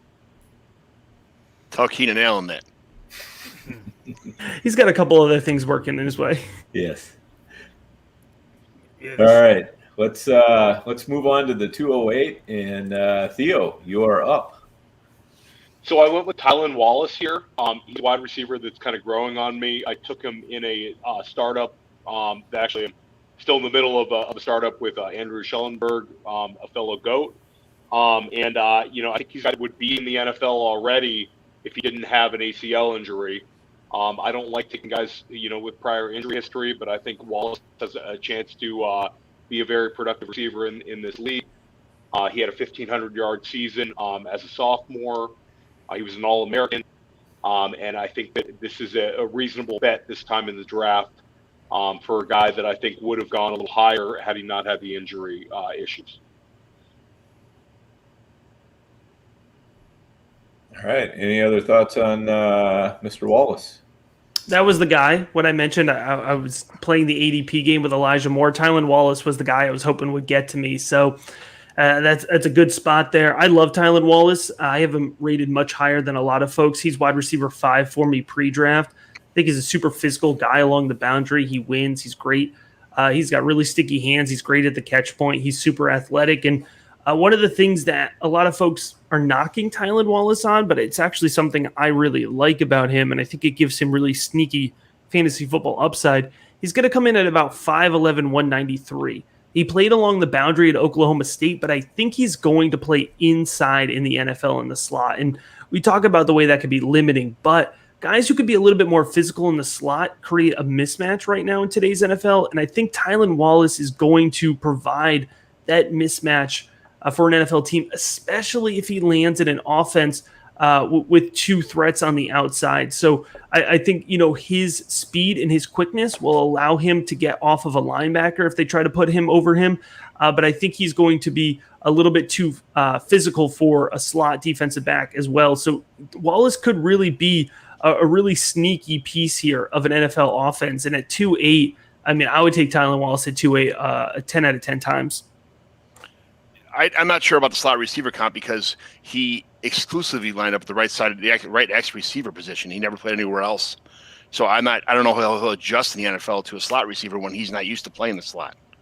Yeah, he was specifically a boundary guy at Oklahoma State, but I think his physical profile is going to force him inside. But I think he can use those traits that he used to win. His release, his first step off the line of scrimmage was really fantastic along the boundary at college. We can translate that to that quickness, kind of what I was talking about being able to beat a linebacker off the line if they decide to line him up over him. And the other thing that Tylan Wallace really does is he goes up, he's physical. He holds on to balls through the catch point really well. And that's something that you need to be able to do to win over the middle of the field. We've seen that consistently be either a plus or a minus for wide receivers playing over the middle of the field, is being able to hold on to that ball through contact. And I like to hype up Spencer Sanders every now and then, but he didn't exactly make Tylan Wallace's job easy every single play. So he took some cracks along the way, and that's why I think he's going to profile. If they put him along the boundary, I'm completely fine with that because I'm very confident with him as a boundary wide receiver. I just think his physical profile is going to force him inside. Yeah, he knows how to use the sidelines very well. That's one thing that's good for him. I hope he can make the transition to the slot receiver position, but it's going to take a little bit of work. But I'd like to see that. There are some players that just don't wow you and just have a knack for producing, and that's what I see with Tylan Wallace, where it's just he doesn't wow me in any one particular phase. Not there's nothing that jumps out as, did you see that? Wow, this guy's going to be special. But then he's just there consistently producing and getting things done. He's just, I hate to say it, and I haven't heard this cliche in a while, but he's a football player. And, he makes football plays. And he just has a way of getting a step ahead of his defender and then securing the catch. And he does that routinely. So it's, I wouldn't be watching him on a field thinking, I have to have this guy. But at the end of the day, I'd want him to leave with me. All right. Let's move on to Matt and we have JD. Sorry. JD is up next. Let's find out, JD has expressed his love of running backs and how he's always going to go back to the running back. So let's see if he does that again with this pick. Oh, JD, you're on mute. If anybody can pick up the color code, you kind of revealed it already. Yeah. I love how Andy waited till 2:09 to drop that. I love it because I was hoping nobody would catch on to that. But no, man, I got to go with my Maple Hubbard, the Chuba over here. At 2.9, I feel like this guy is kind of at a nice value right now because of his 2020 season. If you look at his 18 and 19, very similar season, just different volume levels, right? With 124 attempts, he was at 740, but six yards per carry, and then at 6.4, went over 2,000 yards in 2019. Similar receptions, in early 20s here with 22 and 23, and then in 21 goes back to a similar production with the volume he gets running the ball, but big difference there with the target share and the receiving game. But again, for me, 2020 is just one of those years we all want to forget, and maybe Chuba does as well. So I think that you're getting a guy, again, look, we said, running backs are done, the tier drops, all that kind of stuff, but who else is going to offer you kind of that RB1 possibility if he lands in the right spot? I don't know. I kind of like him here in the mid to late second round in these super flex drafts. Yeah, I think Chuba is a home run pick here. That's what you're essentially shooting for. You're betting on the 2019 production coming back, and you're betting on a team, feeling like he's going to fit. I've heard the Tevin Coleman comp to Chuba, and that feels right to me. So he's, I think he's somebody who could end up carving out a role, or he could end up being nothing. But at this point in the draft, that's basically what we're looking at with almost every pick. So other thoughts on Chuba? Yeah, this was, by and large, the RB1 just a year ago to unforgotten at this point. Right. So, 2,000 yards as a sophomore. You could say what you want about the defense in the Big 12, but 2,000 yards is 2,000 yards. Mm-hmm. I know it took 320-something carries, but his freshman year pace was the same thing. So this is who this guy is. He had a down year, but can't we just write off and dismiss 2020 as just doesn't really count anyway? So, yeah, why not? Yep. Yeah, that's where we're at in the draft for sure. All right, let's go back over to Matt and see what we got for the 210. Yeah, so we're digging a little bit here. I think we've hit a new tier of guys, and I think I could go. There's kind of four guys that I'm targeting here, and this is a mock draft, so I probably would actually go with one of the three other guys, but I want to make a pick that I hope makes me sound smart in 2 days, because I think this player is going to go either day 2, late day 2, potentially early day 3 of the NFL draft. And he's somebody that I just cannot shake my love for when I flip on his tape, when I think about his potential translation to fantasy football. And I don't think we're talking about him enough, so I think he's a good discussion point right here at 210. It's Demetric Felton out of UCLA. Felton, for me, is somebody who I like I said, I just can't shake the idea that he's going to be an effective player at the next level. He's really versatile. If you're not familiar with his background, Felton played wide receiver at UCLA when Joshua Kelly was there as the running back. But he also took, I think, like 75 rushing snaps that season. And then as Joshua Kelly moved on to the NFL, Demetric Felton played running back for UCLA, and I thought he looked really good in between the tackles. I think he looks really comfortable navigating between the tackles. He has nice, good ability to break in and out of his cuts, good vision as a runner, which is something we've talked about a lot. He has really nice hands. He demonstrated that at the wide receiver position. So what I am hoping for, and this is the big outlier, this is why we're not talking a ton about Demetric Felton yet. I mentioned he played both positions at college. He went to the Senior Bowl, was listed as a running back at the Senior Bowl. They lined him up in wide receiver drills, and he impressed as a one-on-one isolation type guy. So he could get drafted as either a wide receiver or a running back. And my hope is that he gets drafted as a running back to play in a pass-catching type role. We've talked about the lack of depth of this running back class. If Felton gets drafted as a running back, he's my running back 5 in this class. If he's a wide receiver, he loses a lot of appeal, right? Because I'd much rather have a running back that can catch instead of a wide receiver that can run. But I think he's going to go higher than folks expect. I would not be surprised if he's a top 100 pick, so that's like a late day 3 pick. And if he is going late day 3, there's a potential he lands in a pretty explosive offense. So that's somebody who I'm just kind of riding on right now, and I hope it works out for me in the end. He's probably going to be more of a 3rd-round pick, honestly, in most rookie drafts, but I just kind of wanted to bring him up and talk about him. All right. Sounds good. Yeah, and, with Felton, I mean, I'm not going to draw the comp necessarily to Ty Montgomery, but, that's a similar type of arc, that he could actually bounce back and forth between running back and wide receiver in the pros. And, so he's kind of an interesting player to have on the back of your roster anyway, because Montgomery, I mean, for a hot minute, you could sell him off for a lot, when he looked like he was going to be the running back of choice in Green Bay, and so there's sometimes, these players like this that you just want to hang on to. And, as Andy was talking about with Trey Sermon, you just want to look for that sell high opportunity. And when you can grab it, just take it and go with it. Yeah, I'm only laughing because if you didn't unfollow me, you would have saw I tweeted yesterday. Demetric Felton mentioned since the during Senior Bowl week, 10,876 since 1. So this is the second Demetric Felton reference I've heard since the Senior Bowl. But I was chuckling during the playback. But all right. Anything else on Felton?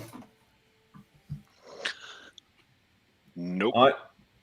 On we go then. Andy, you're up. I'm excited here, man. There's a few running backs I could go with to fill that need, but more to the point, especially being tight end premium, Pat Freiermuth is, if he can ever learn how to block, will be just a dynamic weapon in any offense. When you see how this guy made, I'm going to forget his name now, Penn State quarterback, even look like he belonged on a Division I field.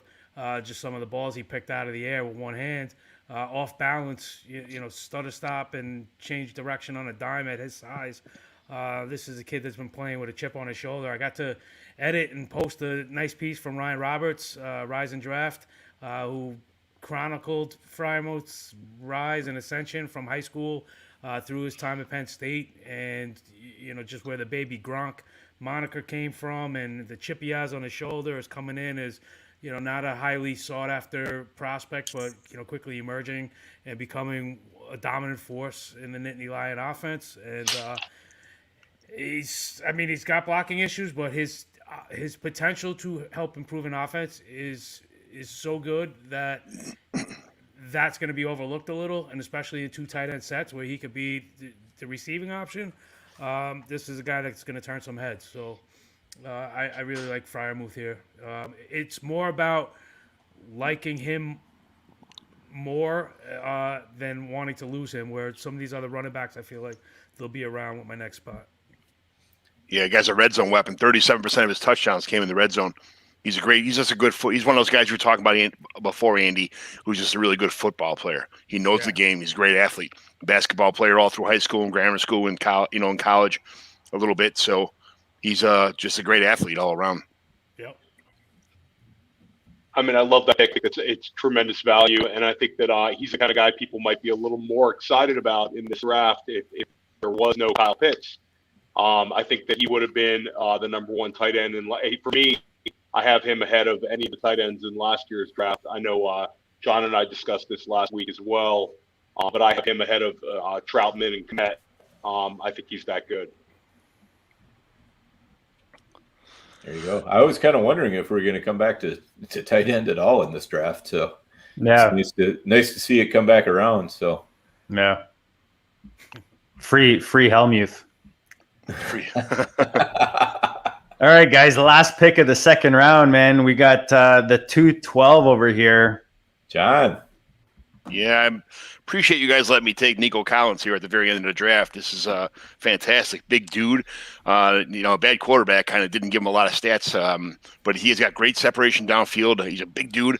He's a ball winner. He's like a better version of Donovan Peoples-Jones. Like what people expected of Donovan Peoples-Jones last year is what Niko Collins probably will be coming in the NFL. I mean, he's like a Martavis Bryant. He's possibly the best contested ball catcher in this whole wide receiver class. He goes up and he catches everything. The guy's just awesome. I'm not going to say he's like one of my sleepers, but Niko Collins is someone I've been constantly just watching since day one and watching another riser up the draft boards who I fell in love with because he's a big dude.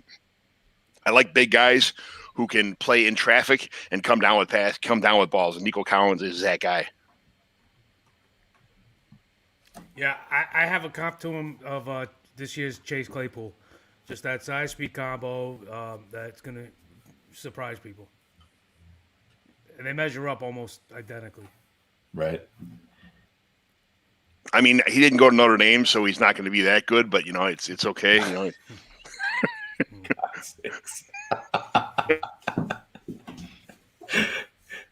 John, I love it. Yeah, you're buying an archetype there for sure. You're just kind of betting on the the body type and the skill set. And you're hoping that Harbaugh didn't ruin him too much. Who's Wheeler referring to?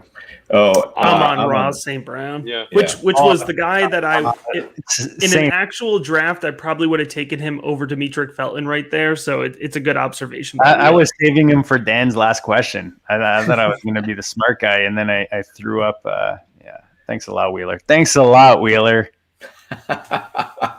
you go. All right, guys. Let's do a quick. I'll let you go through it, Dan. Okay, so second round, we had at the 201 Rashad Bateman, 202 Terrace Marshall, 203 Kenneth Gainwell, getting back to the running backs there, and then we have the Moore twins, Elijah Moore and Rondale Moore, filling out the 2-4 and 2-5, 2-6 the Trey Sermon that made Riley fall asleep. 2-7 Kadarius Toney, 2-8 Tylan Wallace, 2-9 Chuba Hubbard, 2-10 back to the running backs again, back to back with Demetric Felton, or at least we hope he'll be a running back, and then finally back to the tight ends with Pat Freiermuth, and rounding it all out was Nico Collins from the 212. So this was a great draft. I mean, we went a little bit longer than what we wanted to go, obviously, but I mean, we had such great commentary all throughout. It was, it was pretty tough to shut it down. So, thank you everybody for chiming in. I think we got a lot of good, different facets and different angles on a lot of the players in this draft as a result. And, that's one of the things I like about having kind of a diverse group on here, is that we do catch, people looking at them, at these players from different ways. And that's, I think, what we need to do. So, I think what we'll do is we'll just kind of go around the horn, and as we sign off, a couple questions for you, and then you can tell people where to find you, and also anything you got going on, anything that you want to promote real quick. But a couple questions for each of you. Who had the most surprising fall? Who surprised you by how early they went? And or who did you find was the most interesting or unexpected aspect of this whole draft? Or if there's anybody that you want to tout on the way out, who would you be trading your 2022 second rounder for to take at the 301 in this draft? So let's start off. Let's hit Matt to start with, and let Matt go here and tell us what you got. That's a lot of questions. Trying to figure out which one. These are the quick hitters, guys. So trying to figure out maybe which one I want to field here. I think the best value in this draft, and he was talked about a ton, but for me it's still Terrace Marshall. He's my wide receiver 3. He's going to go in the top. I'm totally comfortable with the fact he's going to go in the top of the second round of most fantasy football rookie drafts, and I'm just going to take him there. Potential, landslide of his value could be if he falls out of the top 50 NFL picks because of this late rumor of, old injuries being more significant than I'm not buying into it, but there's a potential for a draft night slide. And in that case, we'd have to pivot off Terrace Marshall. But otherwise, I am all in on him. So that's my value. I don't know if I would trade a 2022 second for a third round pick this year, but if I did, the guy that I would love to, give a shout out for that we haven't drafted is D'Wayne Eskridge out of Western Michigan. He's 5'8", 190, so he's a little undersized. But man, this guy is explosive. I think he could run, really be a field stretcher at the next level. So if he lands in an offense where he's going to be with a big arm quarterback, I think he's a top 100 guy for me. Not a name that everybody is familiar with, but he's got nice hands. I talked about loving when my wide receivers can cut a slant route. D'Wayne Eskridge's ability to release off the line of scrimmage is really, really dangerous. Another guy that played in the boundary, playing for that MAC team, Western Michigan. He's going to move inside in the NFL, but I think he could be just as much of a threat in the deep third of the field, which is really crucial for fantasy football upside purposes. So, I'll give a shout out for that last guy. Did I answer questions correctly? Yeah, I think that's great. I mean, it's I threw a bunch at you, so answer what you feel most comfortable. And anything else you want to promote on your way out? Yeah, man. Obviously the most applicable project that I'm working on right now is the rookie big board. So it's final for pre-draft. I've cut it off with my updates. 102 film evals this year, fantasy football specific.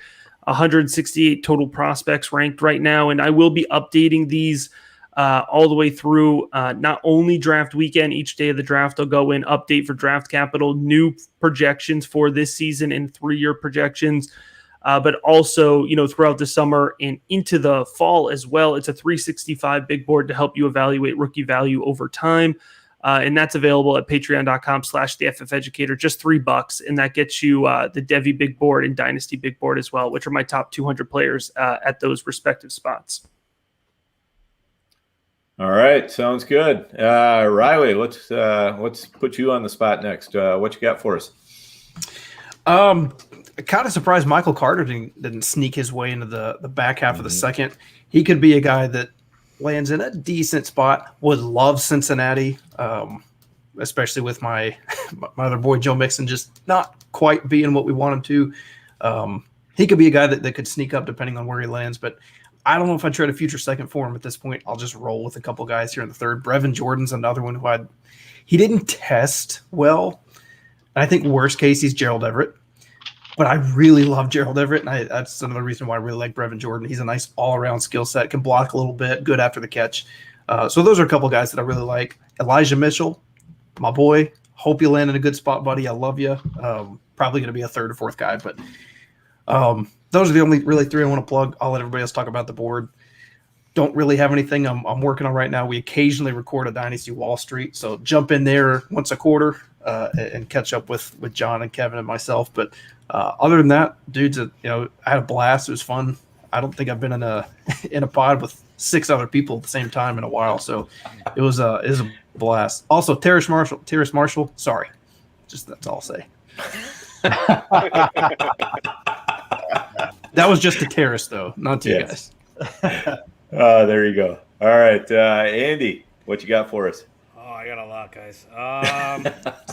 Which way do you want me to start? Plugging? Going with who I would pick next? All of it. Dealer's choice, man. All right. So I really honestly think we probably should have did 3 rounds just for some of these names because it just doesn't seem right that Dyami Brown is not picked. If I could trade my 2022 second right now to guarantee I have 3-1, I would be all over that. There was a stat I was trying to find, something about only back-to-back 1,000-yard guy. I forgot what it was. I know he's the only one in UNC history, but it was something else. But I came across this one just now, which was kind of insane to read. Dyami Brown had 2,000-plus yard seasons as a sophomore and junior, and the percentage of receptions and yards on screens was ... 0%. So I got to fact check that one because if that's the case, then that's pretty insane, especially for college. But I saw that one too. That's a crazy stat. Yes, and so this just shows you how deep this wide receiver class is, and to go super flex tight end premium and miss out on a lot of names. Amon-Ra St. Brown, like there's just Sage Surratt. There's guys there that definitely would be going 1, 2, 3, 4, 5 right now. So I think there's still tremendous value in the 3rd round for especially Superflex and tight end premium. But as for myself, you can follow me and find me on Twitter. My name, Andy Singleton, at People's Planet, should be displayed there because the guys here have a phenomenal production team. And as you can see, it's not displayed. Follow me there. I run Expand the Box Score. We do advanced stats. We have every touch for every college player. NFL as well. We're adding a bunch of new stuff going into technically our 3rd season, but really our 2nd season this year. So it's going to be a facelift, a whole bunch of new team members coming on board, making all these things happen. We're going to have individual defensive stats for college as well.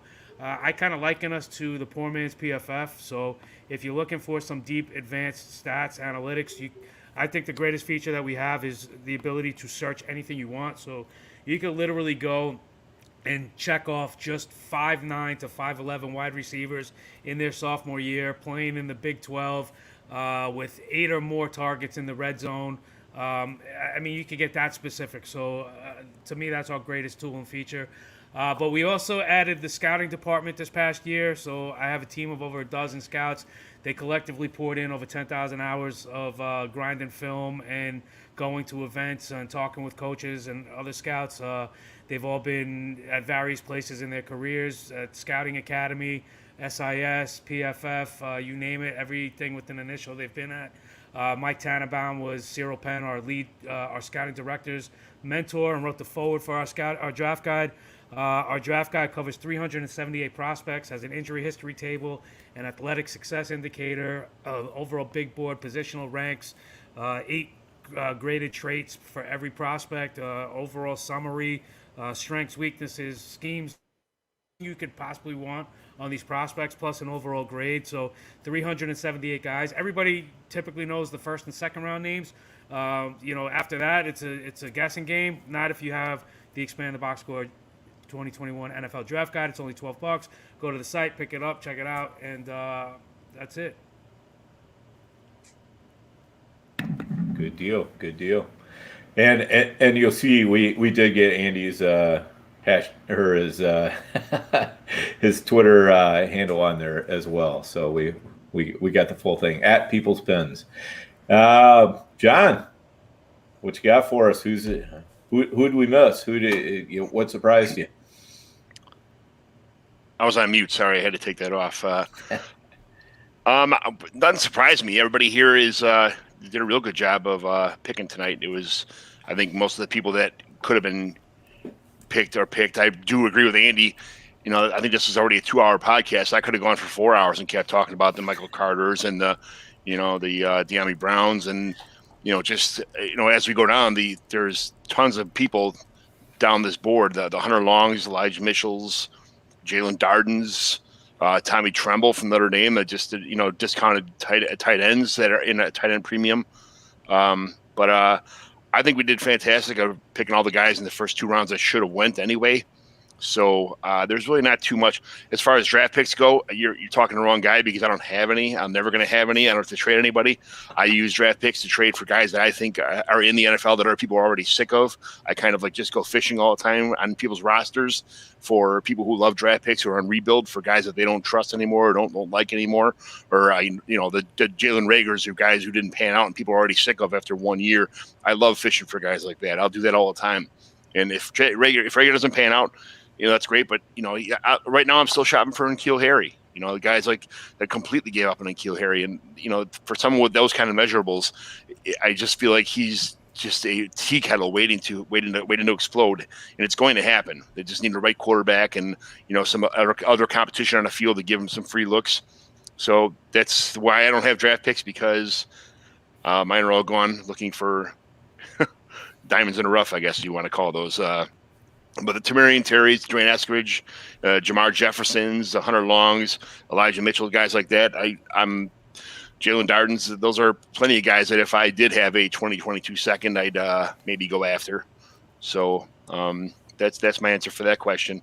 Other than that, thanks for listening tonight. I'm John McGlynn. You can find me on the Twitter machine at John McGlynn75, and I'm very happy to be surrounded by some of the best in the business tonight. And we all took a stab at some players that we liked in the mother of all rookie drafts, and I'd love for you guys to give me a listen on my Commissioner Evaluation podcast. It's where I find guests who follow me and interact with me on Twitter, and we talk about some fun questions about themselves.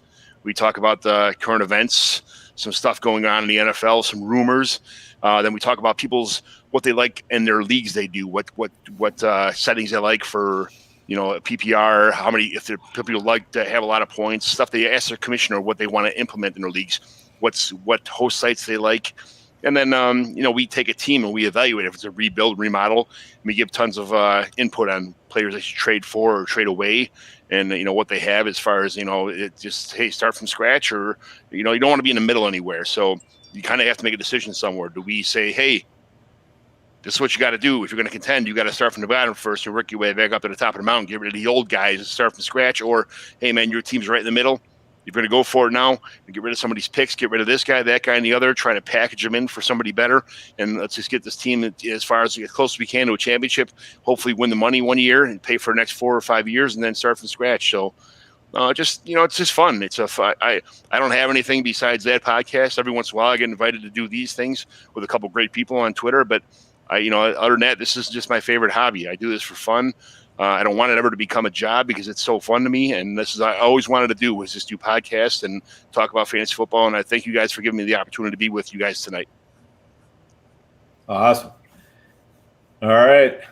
And we are on to Theo, the OG. What you got for us, Theo? So, I'll just piggyback off what Andy said. I was actually between Tylan Wallace and De'Ami Brown on my pick in the second round. I think he got a good profile, and I like him a great deal. I think he's going to be a second round. He's going to go in most second rounds, certainly for FFPC drafts. And I think that the best value that we saw in the first round was Devonta Smith. I've kind of really come around on him despite the weight. We have seen these skinny wide receivers do quite well. It's been outliers, so they've happened. Chad Johnson came to bat for the kids that he played in the 170s. I've seen an Isaac Bruce talked about with his weight, and obviously with the Marvin Harrison. So I thought that was good value for Andy. And then my takeaway here is from the whole draft. I think that we're going to see Kyle Pitts go in the top 5 tomorrow night, and I'm very interested to see where he ends up in standard FFPC drafts. It's going to be very interesting to me to see teams consider him at the 102, 103, 104. I think it's incredible to see a tight end go there. It makes sense, but I think that's going to be interesting. Our draft come up on May 8th, and I think that people are going to have some hard decisions to make. And, in terms of would I give up a second rounder for, obviously Diami Brown, I think that's a good name. I think Amon-Ra St. Brown is one you can consider. I'll be interested to see where he goes. He never led USC in receiving, which is a little odd, but he played with Michael Pittman.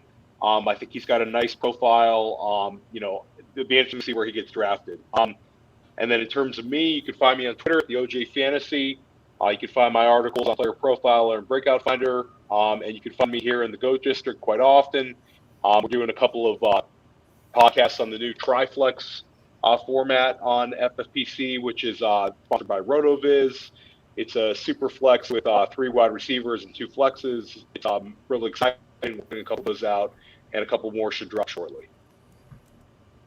Awesome. All right, and before I let JD close us out, I just have to say it was a real pleasure to be the moderator tonight. The best thing is that I didn't have to throw out any of my picks. I can still be a black box to all my league mates. Dan didn't want to give anything away. He's got the 101 in the hard wage draft, and he's loaded with draft picks this year. There's a couple of leagues. So Dan will not tell you who he likes until like May 9th. Right. Exactly. No, I mean, it was but it was a real pleasure to be able to just sit and sit back and get a lot of information again from a variety of very, very knowledgeable sources. I have a super huge respect for the jobs that you guys do and the amount of time that you put into it. I'm more than slightly jealous at the amount of time that you guys are able to put into this, and it's just wonderful to be able to sit back and just kind of soak it in. JD, take us home.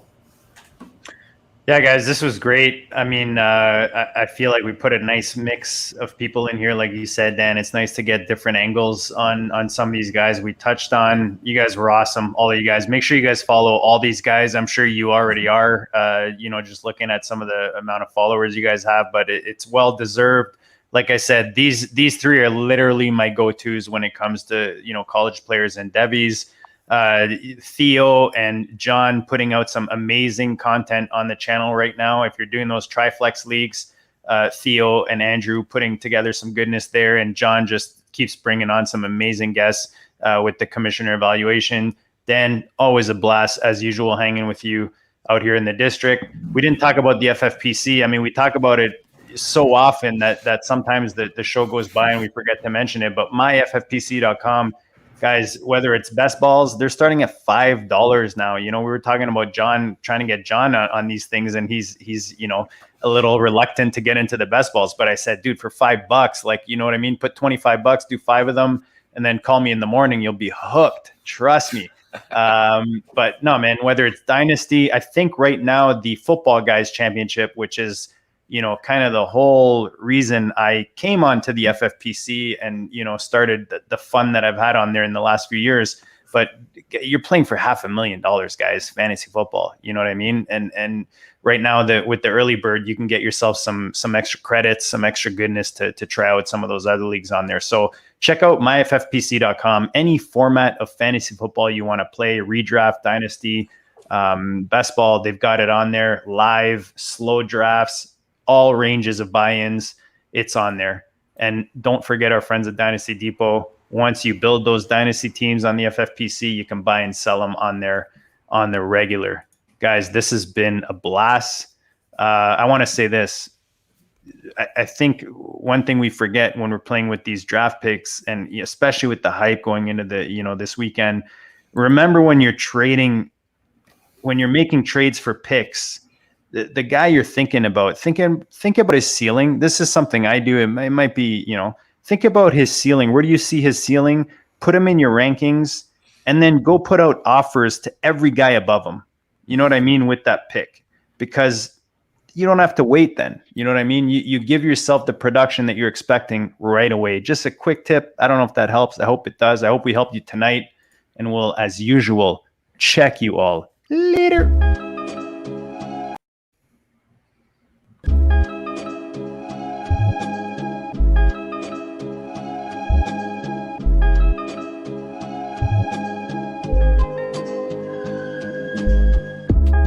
district, you know the Pope listens. Dynasty, our religion. We'll try that again. For some reason, we have some. This is the best part of the show. Yeah. Let's try it again. Look.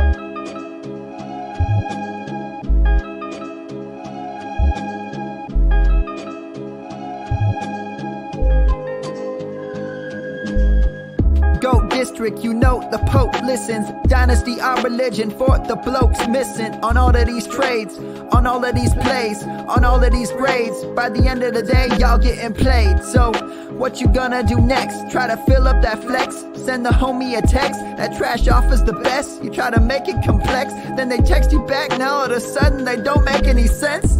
Broaden your horizons, boy. Dynasty's not for the Simons, boy. These trades not for consignment, boy. Respect your opponent, y'all some piranhas, boy. This my advice from me to you. Open up your cute little podcast queue. Search up GOAT District, my dude. Pop it in your ear, man. Y'all know what to do. It's a... And I always be traded. And I always be traded. And I always be trading. Y'all try to betray them, but first you gotta bait them. Fish.